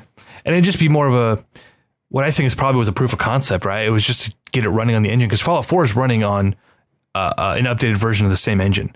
So if anything, it was just like, can we get this thing running on a game that's easier to develop for? And then, you know, so I could see it just being sort of a, hey, here you go, wink, wink. It's just so not flashy, and VR doesn't show well either. So I just... Right. No, I guess as far as the conference goes, it won't be like a main thing at all. But as far as what I give a shit about, that would be the only thing. That would make me go to Best Buy and try the PSVR, which I haven't tried yet. That would get me to do it. Because I've tried the Oculus and the Vive, and those are so much nicer by all accounts. I don't even have a desire to try the VR headset. So I don't know. I feel like PSVR has sold better than either of the others, but that's mostly a price thing. It's prohibitively expensive to have a VR capable computer, and then also setting up either a Vive or a Rift is very, like, it consumes a lot of space. I mean, you're looking at a minimum $3,000 investment when you're looking at a PC, the headset, with all the extra little accessories you need, and then software. I'd say closer to $2,000 at this point, but even then, like, PSVR, all things considered, is a $700 investment if you want to get the VR and the PS4 itself. And then the games are, you know, they're whatever. They're $60 games, but they're 10-hour experiences at most. Yeah. Well, isn't the Vive an $800 machine? And then you're looking at a VR capable PC, you're looking at a $700 graphics card right there. I could do VR on my computer. 970s and up are capable of VR. But I wonder at what quality. I'm curious. I mean, there's diminishing returns in quality because they have to aim for the lowest common denominator because nobody has a 1080 Ti, you know? That's a good point. That is a good goddamn point. Sure, they could make it look awesome in that, but they're not going to. Speaking of PC gaming then, that's the first conference Monday morning, yeah? Yeah, bright and early, 10 a.m. on a Monday. Everyone's going to be hungover after Bethesda. Which is why this is at 10 a.m. on Monday morning, is no one cares. Yeah, and it's like, it's just going to be probably like more like indie stuff. You're probably going to see something about PlayerUnknown's Battlegrounds and whatever. I just put it down there because we both have PCs and just like we play a lot of video games on PC, but I don't know if we're necessarily the same crowd as like someone who's into PC games. Right, definitely not. Like neither of us are playing Dota. We're not playing like Command and Conquer, Total War, you know, any of the really PC centric games. Command and Conquer, is that a game still? I don't know. But yeah, PC gaming, there might be something little and cool. I just thought it was interesting. They noted the developers that were kind of in line with the PC gaming show, and Xbox was on that list. So I was thinking maybe Microsoft, Xbox talking more about PC integration, having more like, you know, pop an Xbox One game into your disc tray and you can play it on your PC. Well, that would honestly really appeal to me. I could, because I get it as a collector. I can have games on my shelf, but I can also play them to the full potential on my PC. That would be, honestly, that would win E3 for me. Maybe I'm being hyperbolic. Maybe not. But that would be really fucking cool to find out. And I don't think that's extremely likely, but that is like a thing that would be hype. I mean, of course, there's no exclusives, so it doesn't really matter. But the idea of moving further along in 5 years, Microsoft could be the exclusive machine. I doubt it, but you never know. And so that would be a really cool step forward. We'll see what happens. Fuck. Ubisoft, man. Give it to me. Ubisoft is the new EA. They're trash. Their practices are trash, have been trash. No. Come on. No. Ubisoft is probably, in my opinion, maybe the least bankrupt morally company out of all of them. As far as like, they're still game developers. They still make interesting new titles. They put out For Honor, which is like a bizarre arena fighting game kind of MOBA thing. Like, that's really bizarre and interesting. They do the Tom Clancy games, which are, I mean, all their games are pretty samey, I would say, like Far Cry and Assassin's Creed, which are getting new titles this year. They kind of feel the same and they kind of have the same control and vibe and like gameplay loop. But I mean, look at EA. EA's sports games and Star Wars games now, and they do Battlefield. They have their shooter and they have a racing game. But I think Ubisoft, I think, has the most interesting, they're the most likely to have weird out of the blue releases. Like last year they announced Steep at E3. There's a snowboarding, paragliding, extreme sports game. Like, oh god, that's weird, right? That's what you announce when you have nothing to fucking announce. Are you kidding me?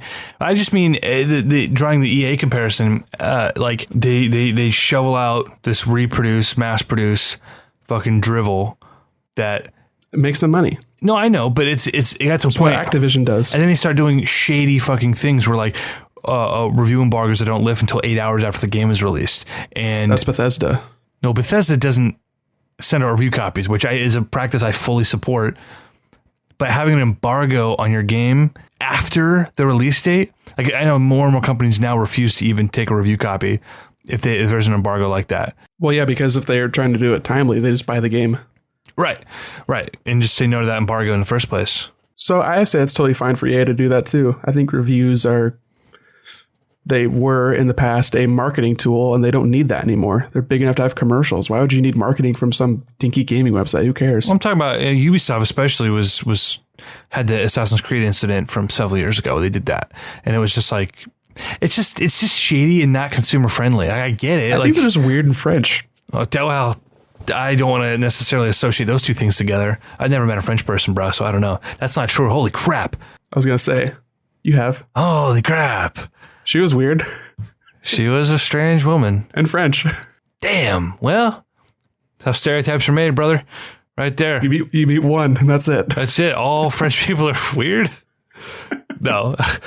Honestly, Ubisoft, man, like, I'm excited to see what Assassin's Creed has done. The leaks so far make it look really not great. It just looks like more of the same. Like, you needed 3 years to do another copycat game. We'll see. We will see. Egypt sounds like an intriguing setting. Is that still on track for they're going to have a big announcement for that? I'm assuming the release date and all that. You think is that? Yeah, where we're headed? It'll be coming out this year. Okay, cool. Well, our Far Cry 5 has been announced for next year, February, I believe. Okay, Far Cry 5 looks legitimately intriguing. I am about that. Looks weird. I don't know how the Far Cry formula works so well in a less exotic, animal-ridden location, because a lot of what I've seen other people play at Far Cry games is like you're fighting a tiger, and then fucking mammoth. You're sicking a mammoth on an outpost of crazed barbarians, but now it's just white trash cultists. Hey man, I got no problem with putting a couple of virtual bullets in some cultists' heads. So, you know, I'm just saying, like, as far as Far Cry 5, what makes that game Far Cry 5 and not a Tom Clancy game or another Assassin's Creed game? Like, that's a good question. We'll find out. Hopefully we'll find out more, come Monday, and they'll make that delineation clear, because that's likely. Yeah. I hope it works out, because just the idea of being in America and just this sort of change of pace for once, where it's not just like Call of Duty. It's not a war game. It's like I'm sitting here. This is a faces I can relate to, and a landscape I can relate to. And, because it's not some dropped on some, like you said, tropical fucking location where you're killing a bunch of native people. It's just like, you just want to kill white people for once. No, that's not what I'm saying. But the story of these religious cultists, like, is something I can relate to on a number of levels. Yeah, it'll be interesting. But I have a not so sneaking suspicion that it's going to be as good as every other Far Cry game, which, take that for what it's worth. Far Cry 3 was like, everyone's game of the year back in 12 or whatever. Like, it was, and Far Cry 4 is more the same. Was that Ubisoft's first go at Far Cry? Oh, after God. Crytek made it? I couldn't fucking tell you. So, I don't know. Yeah, I don't know. I'm sure they're going to be fine. I'm waiting on the Mario Rabbids RPG. Yeah, I was going to say, that's the most hyped thing that Ubisoft's got going for them. I told you it was Mario real. plus Rabbids Kingdom Battle. Man, you scoffed at that, man. You scoffed at it. I don't remember anything. No, I can't believe, like, this is one of 4 games they're putting out this year. I mean, I guess the Rabbids games sold well on Nintendo platforms before, like, I guess. Yeah, debuted on the Wii. There's a long history of Rabbids. My God, what are they from? Are they from like a crappy animated movie? Rayman. No. Oh, really? Rayman Raving Rabbids on the Wii. It was Ubisoft's first Wii game besides Red Steel. These are like some fucking backwater minions, dude. Before Minions, bro. Oh my God, no way. That game was 2006. 2007? No, holy shit. Despicable Me wasn't for like another couple years. Wow, well, shows what I fucking know. That's disgusting. Mario means, like, we haven't had a Paper Mario game in over 10 years. And we got one just at the end of last year, bro. Shut up. Lick my nut. There have been more Paper Mario games that aren't Paper Mario games than there were the ones you remember at this point. Which is fucking bullshit, because there have been 4 Paper Mario games that nobody likes. Which, just give us a real Paper Mario game, Nintendo. Don't be all weird. We want Mario and Luigi RPG. We want that series to stand alone. And no, shut up. Miyamoto. Yeah, 100%. And his weird, outdated, traditionalist sort of, like. Well, the one thing that I think held back Sticker Star, from what I've seen, haven't played it. The fact that it wasn't a Paper Mario game? No, the fact that there weren't characters. It was every other character in that game was a Toad, and like there's no distinction between them. They're just copy pasted. Like, whatever. The original 2 Paper Mario games had such a diverse cast of characters. They're so colorful and unique and interesting. They all had like really like strong personalities, and there's a reason for you to go around and talk to everybody, which is an RPG thing. Right. But they're just a bunch of Toads, and they still have great writing. They're still written really well. The combat mechanics are whatever, but like I would have been 100% more interested in that game if it wasn't just Paper Mario and the 10 million Toads. I don't know. Color Splash looked intriguing for a hot minute, and then, we had these like fleeting sort of fantasies about, oh, is this going to be an RPG? It's going to be a return to form with this cool mechanic in this vibrant world. No, didn't turn out to be the fucking case. And while I bought the game, I haven't played it. I bought it on sale, but I haven't touched the damn thing. But Kingdom Battle, just from what their leaked like internal documents have said about it, I think it has the potential to be something fairly interesting. It's got, from what they've said, it's like strategy RPG elements and multiplayer, which I like both those things. So there's a really good chance that this is actually a very interesting game that I will 9 times out of 10, I'll probably want to play it. You actually think you'll end up picking that up? Yeah. At retail? Yeah. Oh, fuck. Okay. Well, I mean, I don't buy games used.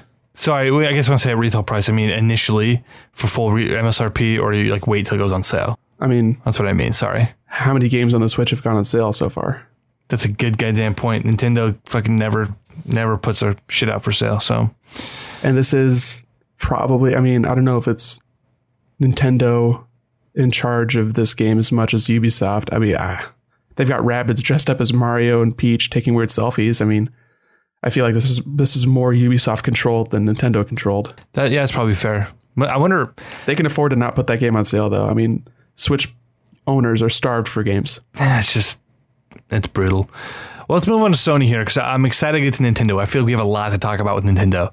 We've been recording for an hour and a half. We're probably going to wrap this up soon. So, fucking Sony, they could have a lot, potentially. Sony, I think this is the year that they kind of like make good on the promises of last year. They showed a lot last year. I think the couple big things going into 2017 for them is talking about God of War. Obviously, they've got that big old Kratos painting on that building. That's going to be main event. That looks really cool, to be honest. With like a release date and everything, that's going to be coming soon. Right. That's going to be their premiere thing. Right. Spider-Man, I think, has a pretty good chance of being shown a lot more of, getting a title, getting a release window. Oh God, that just reminded me. Ubisoft, we didn't talk about Fractured But Whole. Oh, we all forgot about that fucking game. Yeah, I mean, that's coming out, but that's going to be shown.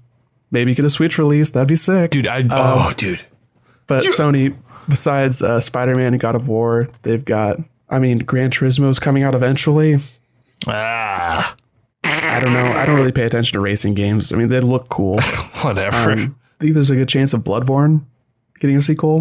I think without a doubt, there will be some passing mention of Bloodborne. I doubt it'll be a full announcement, but it'll be one of those fancy splash screens like, oh, but don't forget 2019, at the same time, though, they've got so many things that they've got a lot of irons in the fire. They don't need to put more in.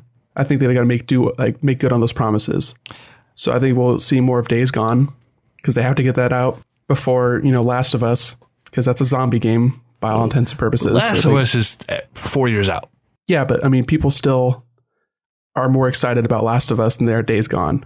And Last of Us is 4 years out. Yeah. So they have to get people hyped up on Days Gone because that has been in development for a long time.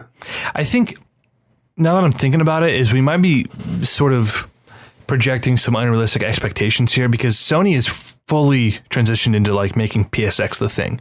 I don't think E3 is really their platform anymore. They don't need it to be.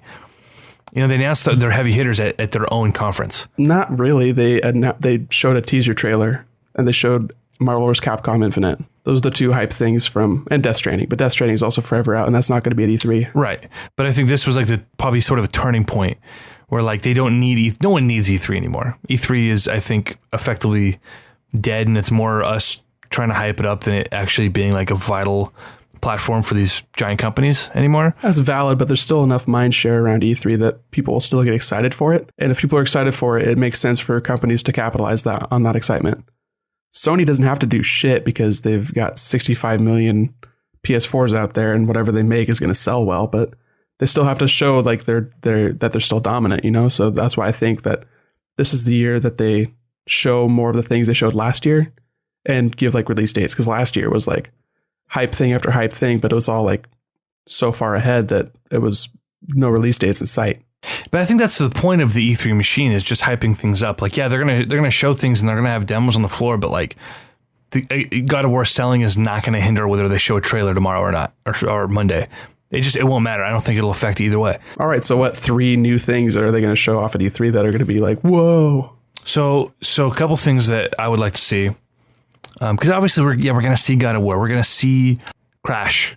Like that's going to be there in some capacity. They want to push that right before that comes out. What are some of the bigger ones? Like you said, Days Gone. Detroit. What is that? It's that, who does that game? David Cage. It's like the guy who did Heavy Rain. Oh, okay. Is it like Heavy Rain? No, they did that that short little animated. It was like just a weird little animated movie, basically about that girl who was a robot, but she's like, oh, but I have emotions and whatever. But Detroit seems like it's a mystery game where you're going around solving crimes, but the setting of it is there are androids that are passable as human. Think like a Blade Runner style. Okay, all right. That sounds mildly intriguing. Kind of like focusing on the mocap and the performance of the game Until Dawn style. Oh, okay. Yeah, that's something that I'd probably check out. That's going to be there tomorrow or Monday, right? Yeah, we'll see more. If there's anything I want, nothing major. Spider-Man's like the one thing that I know will be there that I'm actually excited about. I'm Spider-Man, my favorite comic book hero ever. The movie's right around the corner. I'm super stoked on that. So they're going to try to intertwine this hype that everyone's got for this franchise. Yeah, and I think God of War is going to be Uncharted God of War because that's how games are now. Yeah, kind of probably closer to Tomb Raider because Tomb Raider is what Uncharted should have turned into.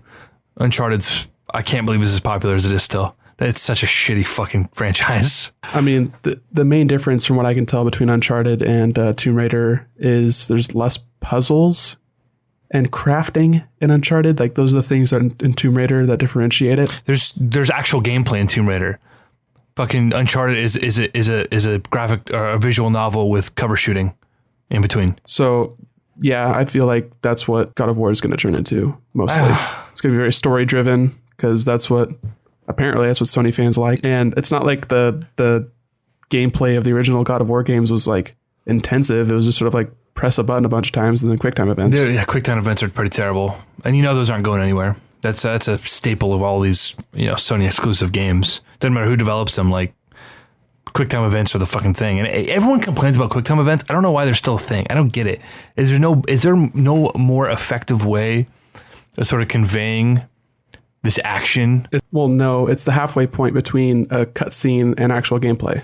And people complain about cutscenes, rightly so, but there are a lot of cutscenes in games because you can't tell a good story in a video game just through gameplay. Well, what's more fucking annoying than cutscenes is a cutscene I think I'm watching and then suddenly I have to press X a bunch of times or else I die.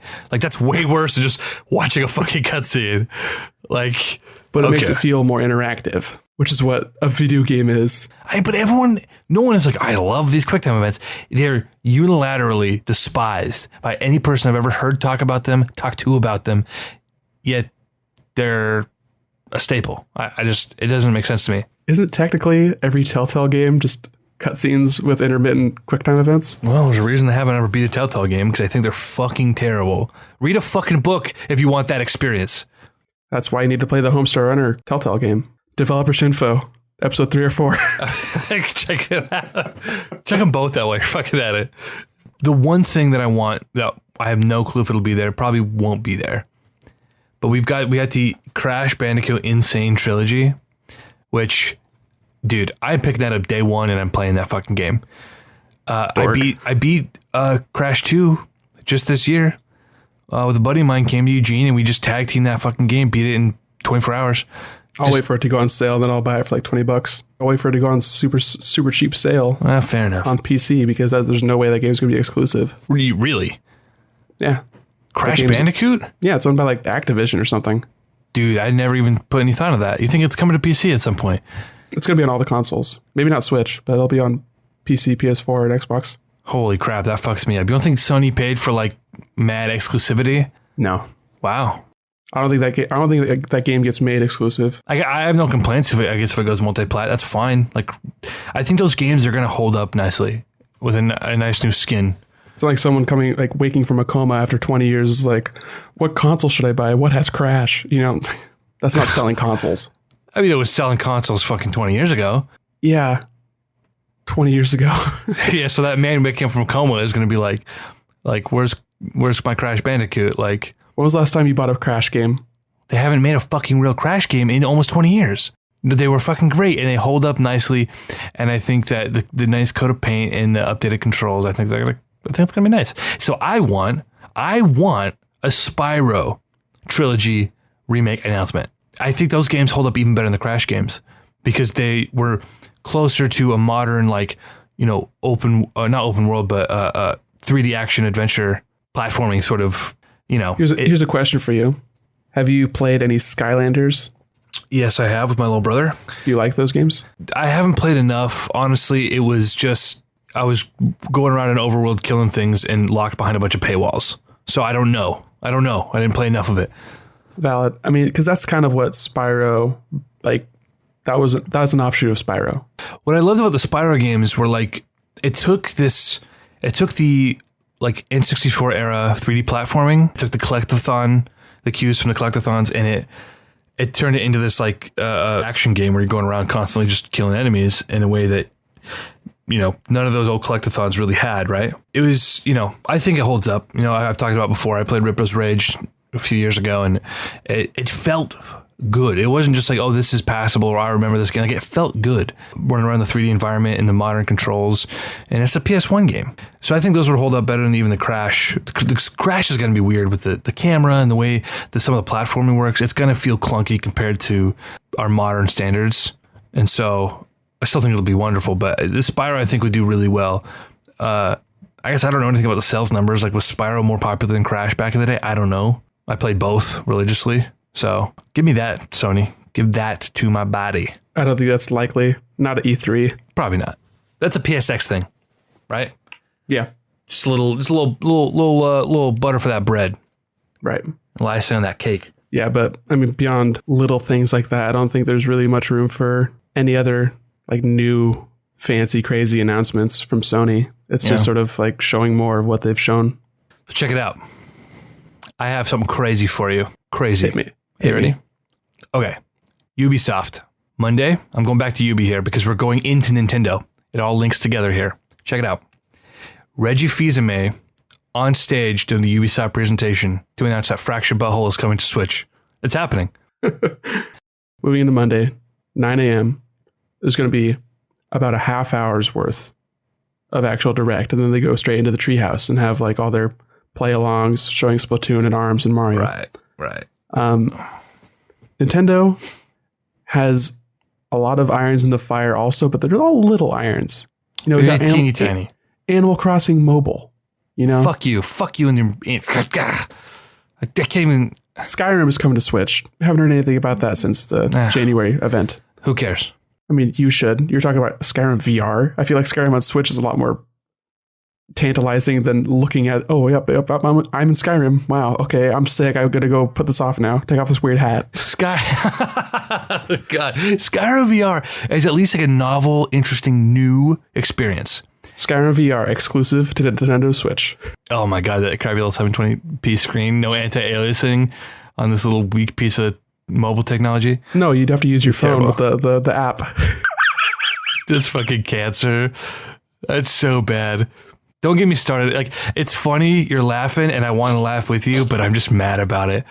I'm just mad thinking about the whole fiasco with the voice chat and the app, and it's just terrible. I mean, they're direct. What's their direct going to be?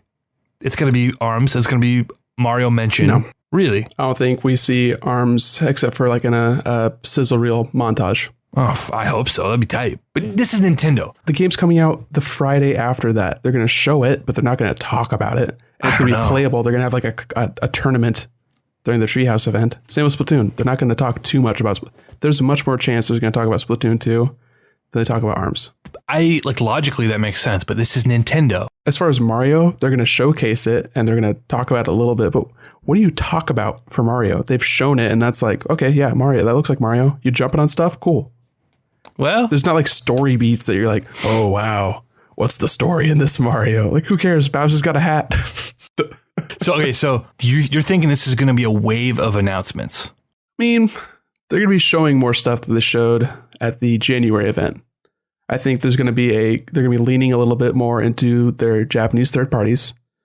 Capcom's going to have some sort of announcement with them. We're going to hear more about Project Octopath Traveler or whatever that game is from Square, from a Tokyo RPG, the Tokyo RPG company or whatever. They made that little offshoot to make little games. Right. That's who worked on I Am Setsuna, and then they just announced another one called Lost Sphere, which looks like I Am Setsuna again. And then Shin Megami Tensei, they just had an announcement for a 3DS game, but there's going to be a Switch game eventually too. So that's Atlas, which is Sega. They're going to be showing Sonic there. I would 100%. Someone cares. A lot of people care, and they're kind of hitting both those demographics with the two Sonic games that are coming out this year. So it'd make a lot of sense for Nintendo to be like, yeah, here it is again. So give me...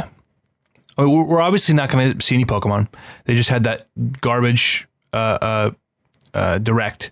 Right, and that's Pokemon Company. They do what they want. They are pretty much above Nintendo's pay grade at this point. Isn't that crazy to think about? They're huge. The anime, the card game, the video games. I mean, yeah, Pokemon is self-sustaining. That's amazing because you associate Pokemon so closely with Nintendo. Yeah. But they're their own entity completely. So that was terrible. And I guess I keep saying that was bad Nintendo, but that's not Nintendo. Nintendo didn't fuck that up. Pokemon Company fucked that up. No, yeah, and I'm sure Nintendo's like, oh man, I really wish they wouldn't have made that game for 3DS. But at the same time, it's not hurting the Switch, but the Switch game's 2 years out. It's not going to be, it'll be a remake more than likely at first so they can get their bearing on the engine. I don't think so. You don't? No. I hope not. X and Y on 3DS, then Omega Ruby Alpha Sapphire, then Sun Moon, year. X and Y came out 2 years after 3DS came out. Black and White 2 came out after the 3DS came out. I mean, quite well. I mean, because we had Diamond Pearl. Wow, what year was that? 8? 8 was platinum. 8 was platinum. So Diamond Pearl was 7. Yeah. Wow. Then Black and White I think was 2010. I feel so fucking old. My little brother got me Pokemon Platinum for my 17th birthday. Yeah, you're an old man. Oh, anyway, God. Nintendo, they'll probably show Pokemon in like a 3DS montage. Yeah. And they might announce, like, they're not going to announce anything for 3DS. They're going to show stuff for 3DS. Be like, yeah, we're still doing that for this year. Yeah. And all their announcements are going to be Switch related, I think. I think we're going to hear about Animal Crossing Mobile with a Switch game tie-in. I want to hear your top 3, whether anticipated or suspected. Give me the 3 new announcements, something we've not seen officially or heard of officially. Okay, Animal Crossing. Boom. Love Pikmin it. 4. Okay. Sleeper. I didn't consider that. Miyamoto's talked about it. We just talked about a new Pikmin game. That was before we got the bullshit 3DS announcement for that game. He was talking about Wii U.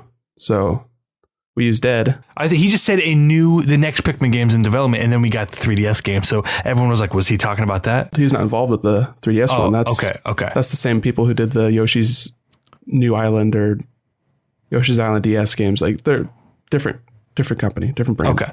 So Pikmin 4. Pikmin 4. Okay. And then I'm going to do it. Okay. I'm going to go a little bit side tangent. From Software Metroid game. Okay. All right. Well, so what happened with one of our buddies just texted us about, I didn't even see this because I've been, like I said, zero dark fucking 30 on the social media. I've been MIA. Something about the developer tweeting a fucking picture of like a prime rib? No, it was like some sort of steak. People were like, "Oh my god, it's prime rib! Metroid Prime, okay. Retro, you sly dogs!" I'm like, "No, it's just steak.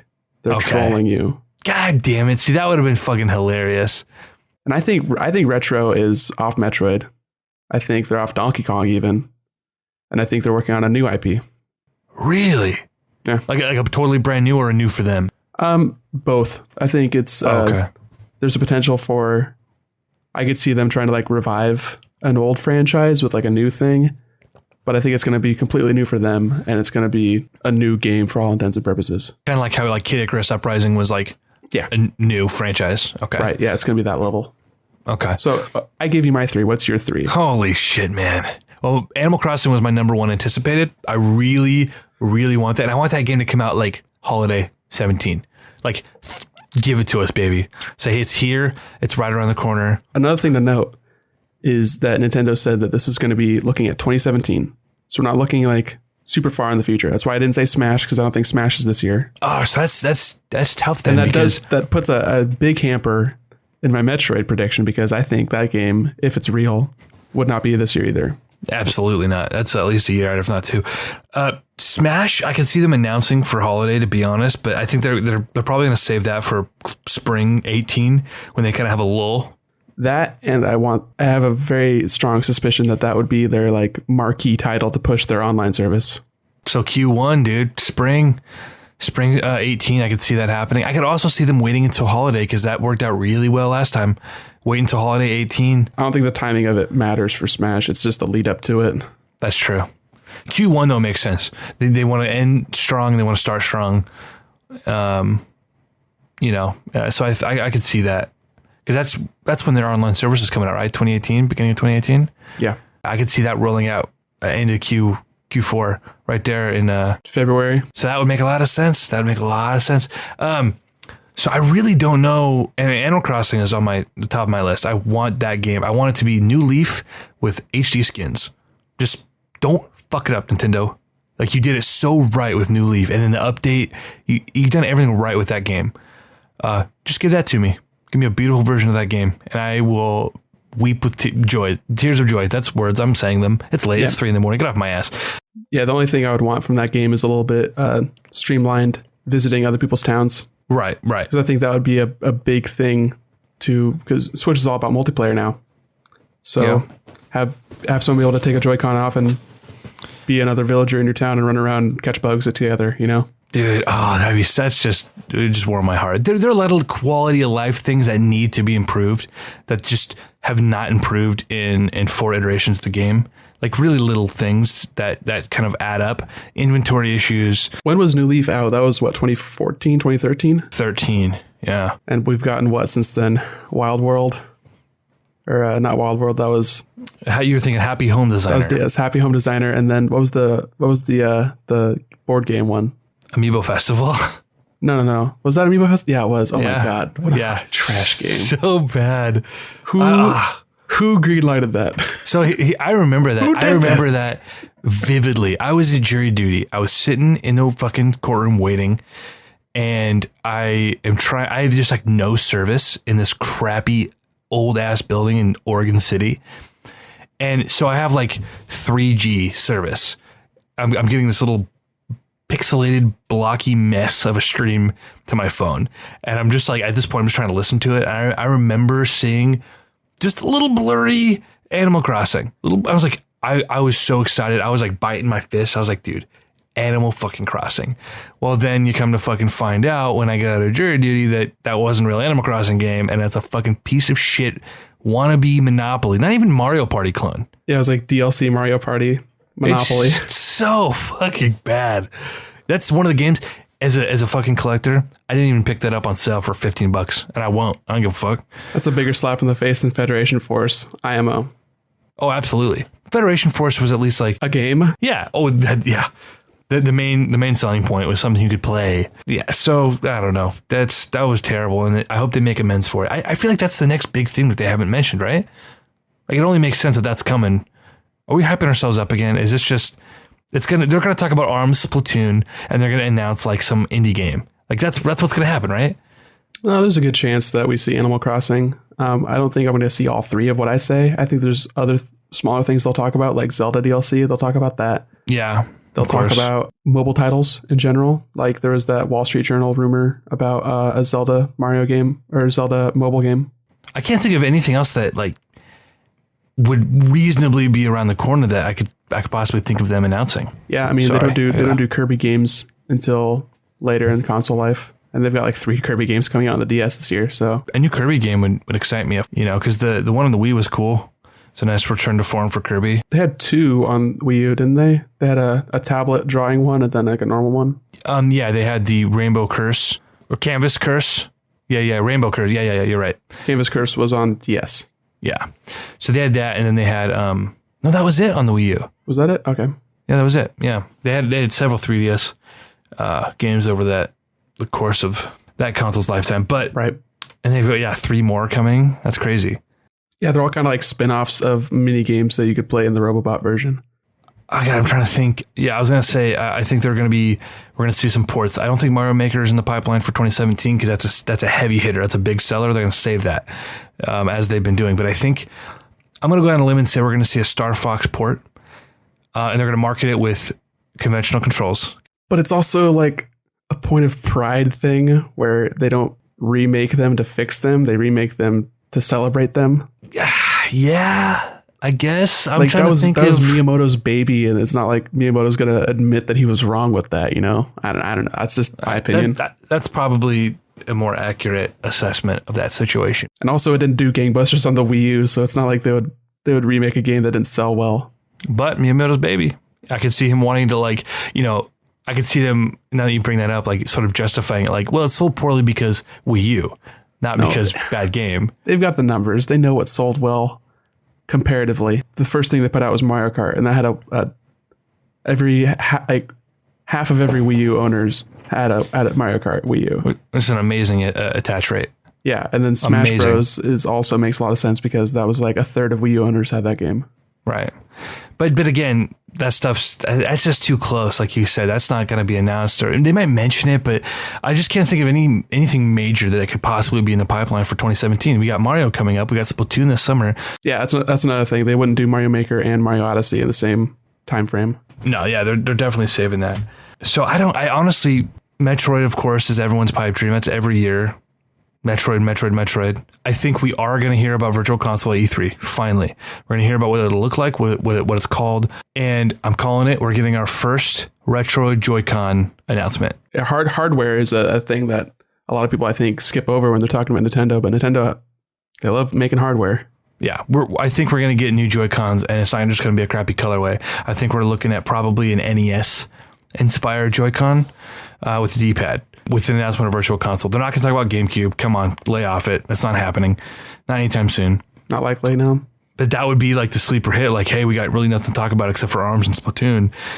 Games you don't care about and games you've already played. But hey, GameCube Virtual Console. That'd be cool. That'd be cool. Be sneaky. That's not like Nintendo, though. It really isn't. How about SNES Classic Edition? Oh, I didn't consider that, dude. You think that's a E3 worthy? You think that's something they're gonna, get up there and make a video for? Like, I mean, they announced the NES Classic a couple weeks after E3, I believe.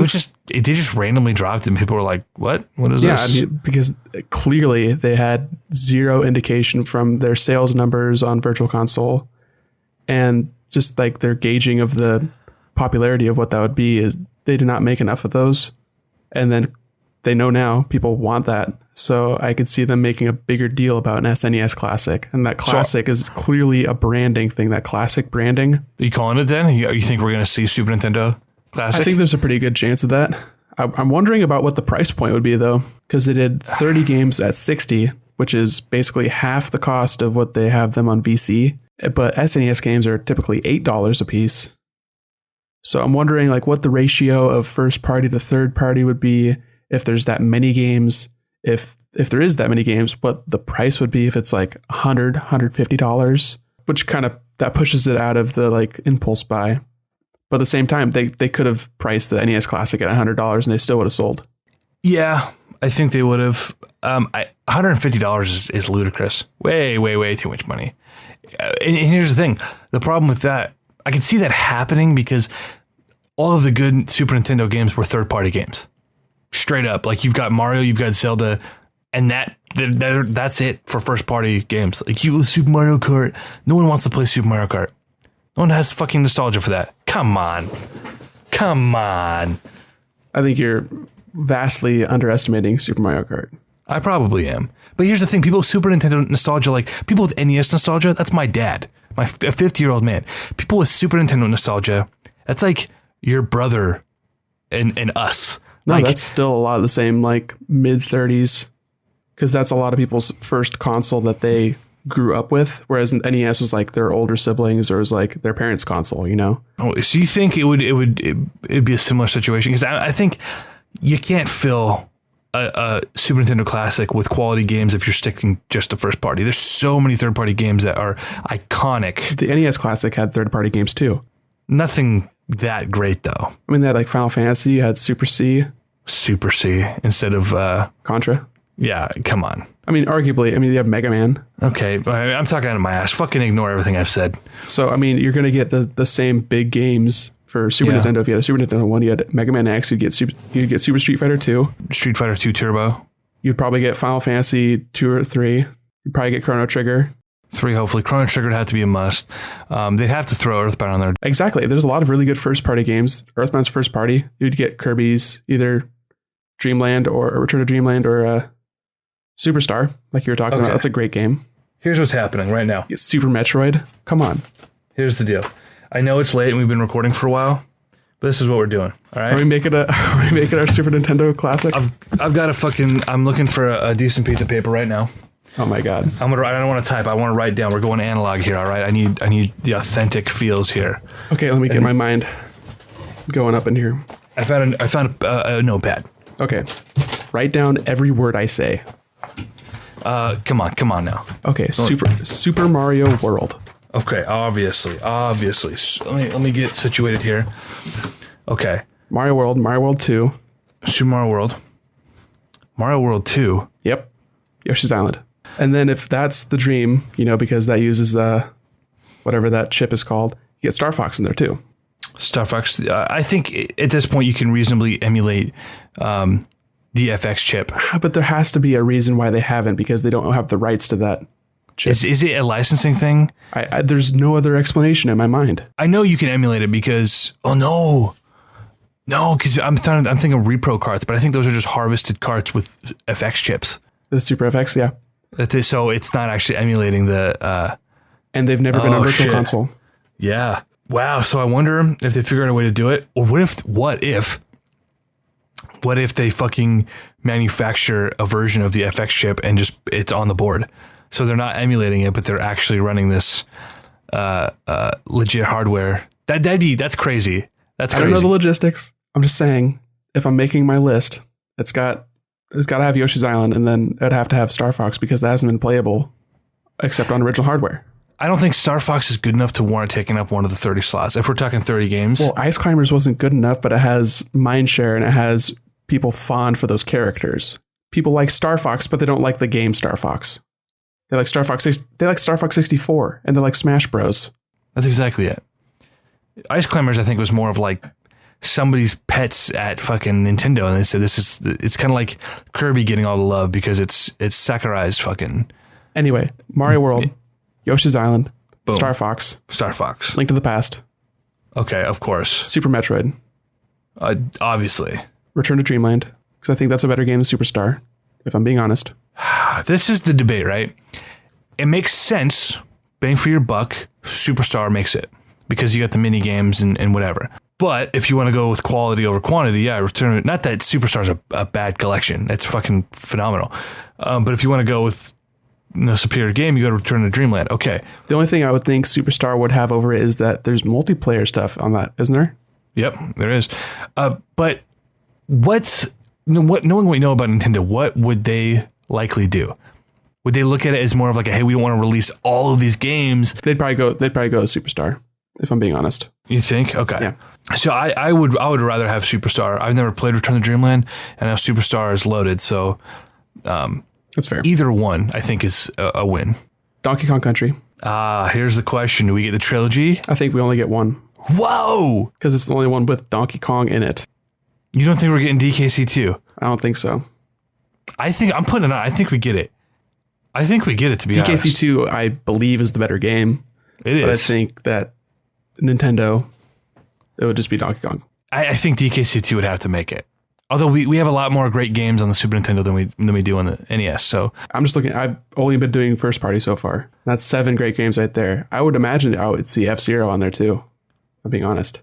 I would see F-Zero and Mario Kart. Yeah, which right now, F-Zero and Mario Kart, that puts us at 9. Shit. Earthbound. Oh, I'm at 10. Super Mario World, Yoshi's Island, Star Fox, Link to the Past, Metroid, Return to Dreamland, or Superstar. DKC 1 puts at 7. F-Zero, Mario Kart, that's at 9. I have DKC 2 on here, which I threw on there as a... I'm feeling waffly on that one, but I have gut feeling it'd be DKC 1. Okay, I'm going to circle that, and we'll come back to that.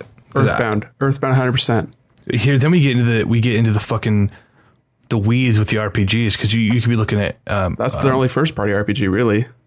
Oh, we're talking just first party here. Okay, Earthbound. Oh God, yeah, you're right.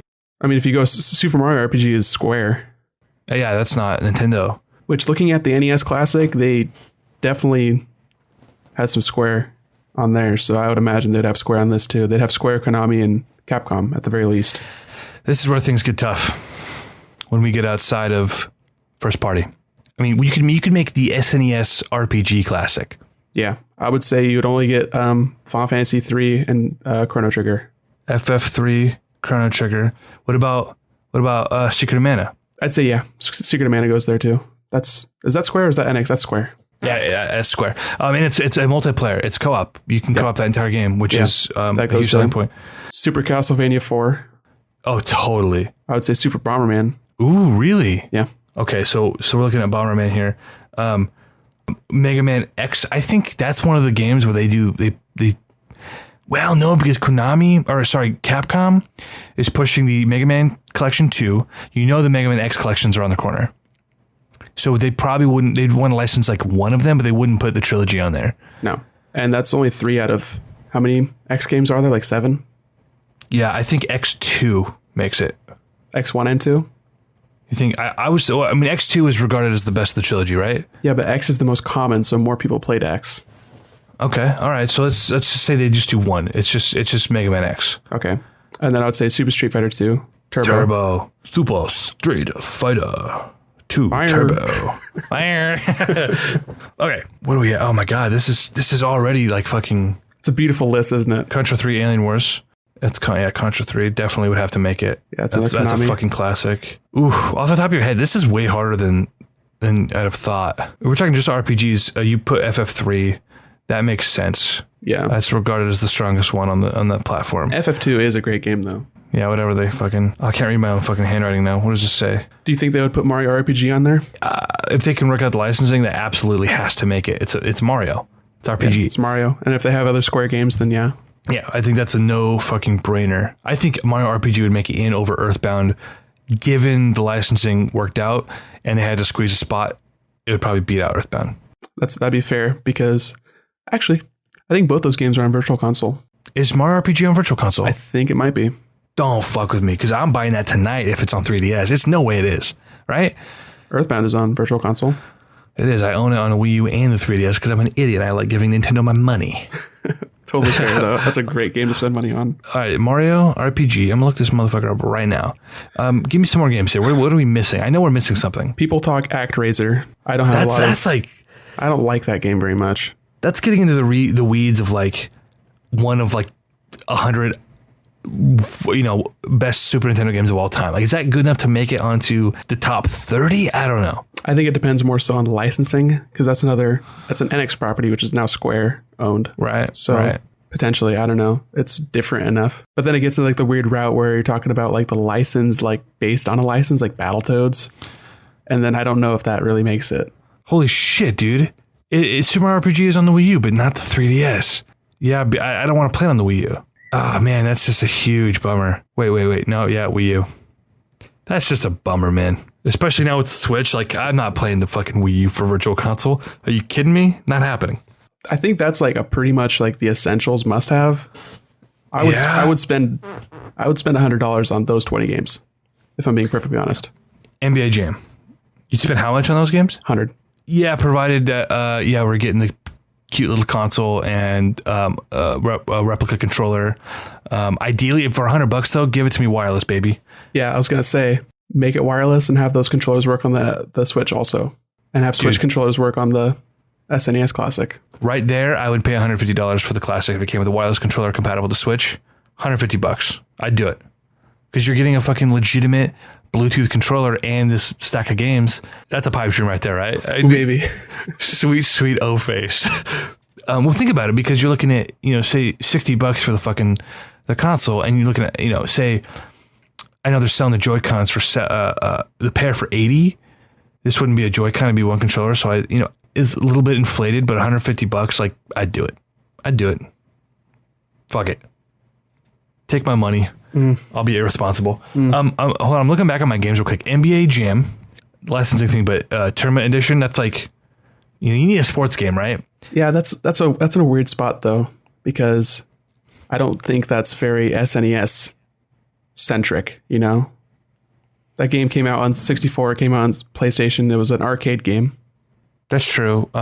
Genesis obviously was big on Genesis as well, back when. Right. So yeah.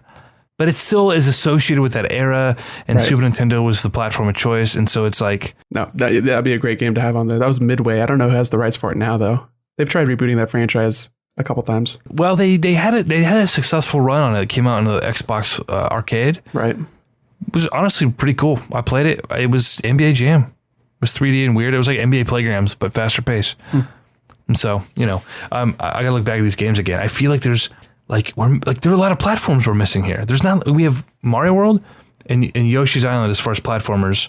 Kirby. That's it. What are we missing? Donkey Kong is a platformer. Oh, yeah. DKC was on there. I have it crossed off all weird. Kirby is a platformer. Man, I think of a lot of the classic Nintendo platformers that are actually like licensed, Aladdin, Lion King. Yeah, the Disney ones are pretty good. The Konami made Disney ones were good. Yeah, some of the Disney Goof Troop, Tiny Toons. There's a few Mickey games that were cross-platform. Tons of stuff. None of those would make it ever in a million years. Those are too much licensing to worry about there. Do you think Nintendo would take the chance to partner with Marvel and do like, say, Maximum Carnage or the other Spider-Man Venom game or like the X-Men game? Like, I don't think that. I think that would probably, we're reaching on that. Yeah, that seems tough. It'd be awesome. Especially since like the NES, I would imagine when they ran out of stock and they had to remake a bunch of them, that the biggest reason they didn't make more is because of licensing costs. Dude, Turtles in Time. Turtles, yeah. People like Turtles. that. But again, we didn't get any Turtles games on the NES Classic, and they had 3 great games on the NES, so that might be a licensing thing. Yeah. The Turtles in Time would be really cool. That's a definitive sort of beat 'em up. They have a lot of other options. Final Fight, any pick your poison with that franchise. Mm-hmm. I think that they could do that. There weren't any Kunio-kun games on Super Nintendo, were there? And like the River City Ransom sequels, Dodgeball, Super Dodgeball, that was a thing. Oh God, what a weird generic sounding title. Final Fight. I feel like there's gonna be a no-brainer. Once we're done recording, we're gonna look up someone else's list. Mario like, Paint. You gonna give us a mouse accessory? Like, yeah, I don't know. See, I'm just I'm throwing stuff out there, okay? Yeah, it's not like I'm suggesting Mario is missing or something like that. Something terrible. Well, you think that this would be an opportunity for Nintendo to resurrect some long lost, although they haven't done it on Virtual Console, so I don't know why they would. Games like Hagane or Sunset Riders, which actually just got a PlayStation release, physical PlayStation release. Would we get a shoot 'em up like Gradius? Honestly, shmups were not a big thing on the Super Nintendo. It's probably more of a Genesis thing, right? Yeah, TurboGrafx. Mm-hmm. Shmups are a big thing on the PC Engine. Oh God, yeah. I'm trying to think. Just to get a broader variety of genres. Yeah, I know. I think you need to dip. I think honestly they'd have another sports game. We're missing something. Oh yeah, that's true. Like a football or a hockey game. Is there a good NHL game? I don't know. I didn't play NBA Tournament or NBA Jam Tournament Edition was the only sports game I played. Or like wrestling, anything like that. I don't know. They had nothing classic like the NES had the football. Tecmo Bowl, yeah, Super Tecmo Bowl, which that wasn't the one that was on the NES Classic, was it? It was Tecmo Bowl. Okay. But even like golf was a fucking iconic game. They didn't have that on the NES Classic, did they? No. I'm just saying when you think of like the NES. Yeah, you think about like Black Box Golf was fucking awesome. Yeah, it was legit at the time. I can't think of anything besides the NBA Jam on the fucking Super Nintendo. For sports, yeah, me either. That's just sort of iconic. Kind of genre retarded there. I don't know much more about racing except for the 2 first-party games that I would imagine they would do. Yeah, I don't know what else you'd need outside of that. There are some sleepers. Like there's what's the racing game? It's sort of a top-down isometric thing with it would never happen because of licensing with the music. There's like AC/DC and fucking. Oh God, yeah, you were talking to me about that game that one time. I don't remember that at all. I want to say there's a port of that game. I can't remember. Oh, Earthworm Jim. That'd probably go on there, right? Oh, I didn't think about that. That was cross-platform, but that's like iconic for that era. Earthworm Jim. See, I feel like that's the kind of thing we're missing. Mm-hmm. Should I dive into other people's lists? Should I look it up now? I kind of need to reference that now.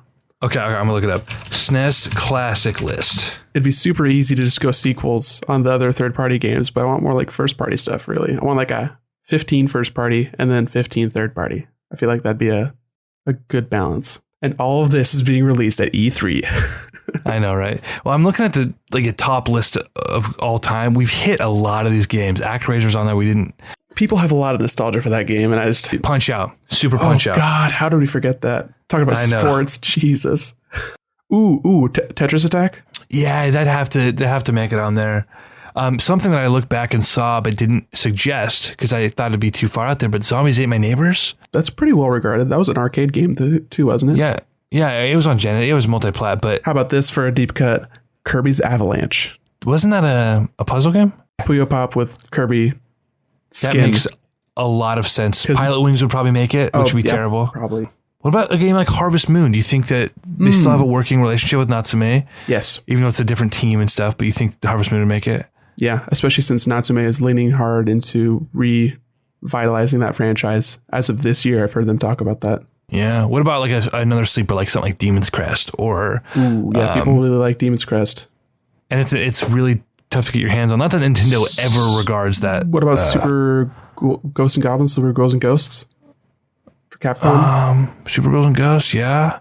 Fucking one of the all-time just hilarious covers. Demon's Crest was part of that franchise too, right? Like kind of laterally. Oh, it's such a bad cover. I don't know, actually. Because there's Gargoyle's Quest on Game Boy, then Gargoyle's Quest 2 on NES, and then Demon's Crest is the third in that trilogy, I believe. Here's something. Illusion of Gaia. Mm-hmm. What about Terranigma for a deep cut? How about there? I was just going to say Terranigma. You think they would do Soul Blizzard and the sequel, which was Terranigma, which only was released, if I believe, Japan and Europe. Never got the US release. No, I think they would do a Super Famicom and a Super NES Classic. And they'd have separate titles, kind of like the NES and Famicom Classic had. Yeah. Honestly, I think we hit a lot of the big ones. Like it wouldn't get any of the Super Star Wars games. That's probably above their pay grade. Way above. Soul Blizzard Terranigma, I think, could be a sleeper, but they have so many RPGs on this list already. It's Are those both NX? Quintet. Who has those rights now? I have no fucking clue. Terranigma was a Europe-only release, wasn't it? For an English version? Yeah, Europe. Yeah, it was Europe and Japan, I think, the only territories that got it. God, it's weird. It's weird. It's weird to think that Europe would get something we didn't. Europe had a different clientele. Yeah, it's really bizarre to think about way back in the day when localization was like a way bigger deal. Yeah, oh, totally. And it's such a smaller market over there. It just doesn't make sense to me. Although, I think they did get a lot of things we didn't get, at least initially, because Japan thought we were stupid. That's why we got crap like Mystic Quest. They didn't think we understood RPGs, we could handle RPGs, so we didn't get any. And they literally made Final Fantasy Mystic Quest because they thought we were dumb. It was like the Americans can play this version of Final Fantasy. And it's like, that's kind of an insult, right? They finally figured out, like, we understand these fucking games. Yeah, different times, man. That's so funny to look back on, though. It's weird to think that they thought, Europe, they can handle this RPG, but the Americans... I feel like there's got to be one more title, though, that we're just completely missing over and someone's screaming at their iPod right now. Because they have an iPod. Here's the deal. Here's the fucking deal. We're about 2 hours into this podcast. If there's something we're fucking missing, hit us up on Twitter at Console Crusade. You can email us at console.crusade.podcast. Is that it? I don't know. At gmail.com. We have a terrible email. Console Crusade Podcast at gmail.com. I'm pretty sure that's what it is. Or on Facebook, Console Crusade. Go fucking find us. Because we'd love to engage with you and yell back at you next pod, which will be next week. Yeah, we get some listener mail up in this bitch. Hell yeah. Leaf, you hear that? All right, we're going to read your angry... Leaf doesn't tweet. I follow him on Twitter. Yeah. He hasn't tweeted since 2013. Well, he's got your boy's number, so I'm sure he can yell at me, the both of us, rather. Yeah, that's fair. Via the textual message. Remind us what we missed. Yeah, dude. I think this is a solid fucking list. I think this is kind of mirrors everybody else's list, but I like that. Well, it makes Nintendo know that this is exactly what we want. And I think personally they nailed a lot of the NES Classic list. There are some questionable choices. It was obvious it was licensing issues. They couldn't get the alternative title, like Tetris. They couldn't get Tetris. Makes fucking sense. Yeah. And they couldn't get the Disney games. Yeah, which is actually big because DuckTales is iconic and Chip and Dale. Capcom just flexing their 80s muscles. Dude, fucking great games. Well, anyway, dude, it's been fucking... It's 3:30 in the morning. This has been good. It feels good to have a chat again. Get back into it. I'm committing in front of God and the rest of the world to doing this weekly again. Yeah, I'm down for that too. Now that we're back in the swing of things. We'll have to chat about that off the air. It's nail down a schedule. Get a schedule for sure. Things might be better this summer too. I'll be back pretty often this summer. I got a lot of stuff going on in Portland, so I'll be back. Try out some same room pods. Oh, totally. Finally now we got the mics for it, and I think we'll try to get some of that stuff going. Get a guest on that isn't two unruly dudes. I would love to get Trevor back on. Trevor's not listening to this, of course, but I would love to have him back on. We need to get Leaf on fucking finally. Yeah. It needs to happen. You hear that, you motherfucker? Chat about Switch stuff. Talk about hopes and dreams. Totally. All right, guys. Well, this has been the fucking Console Crusade podcast. As always, I am EJ Olsen, and this is Nick Durheim. Whoop, no ka-chow. Well, I mean, ka-chow.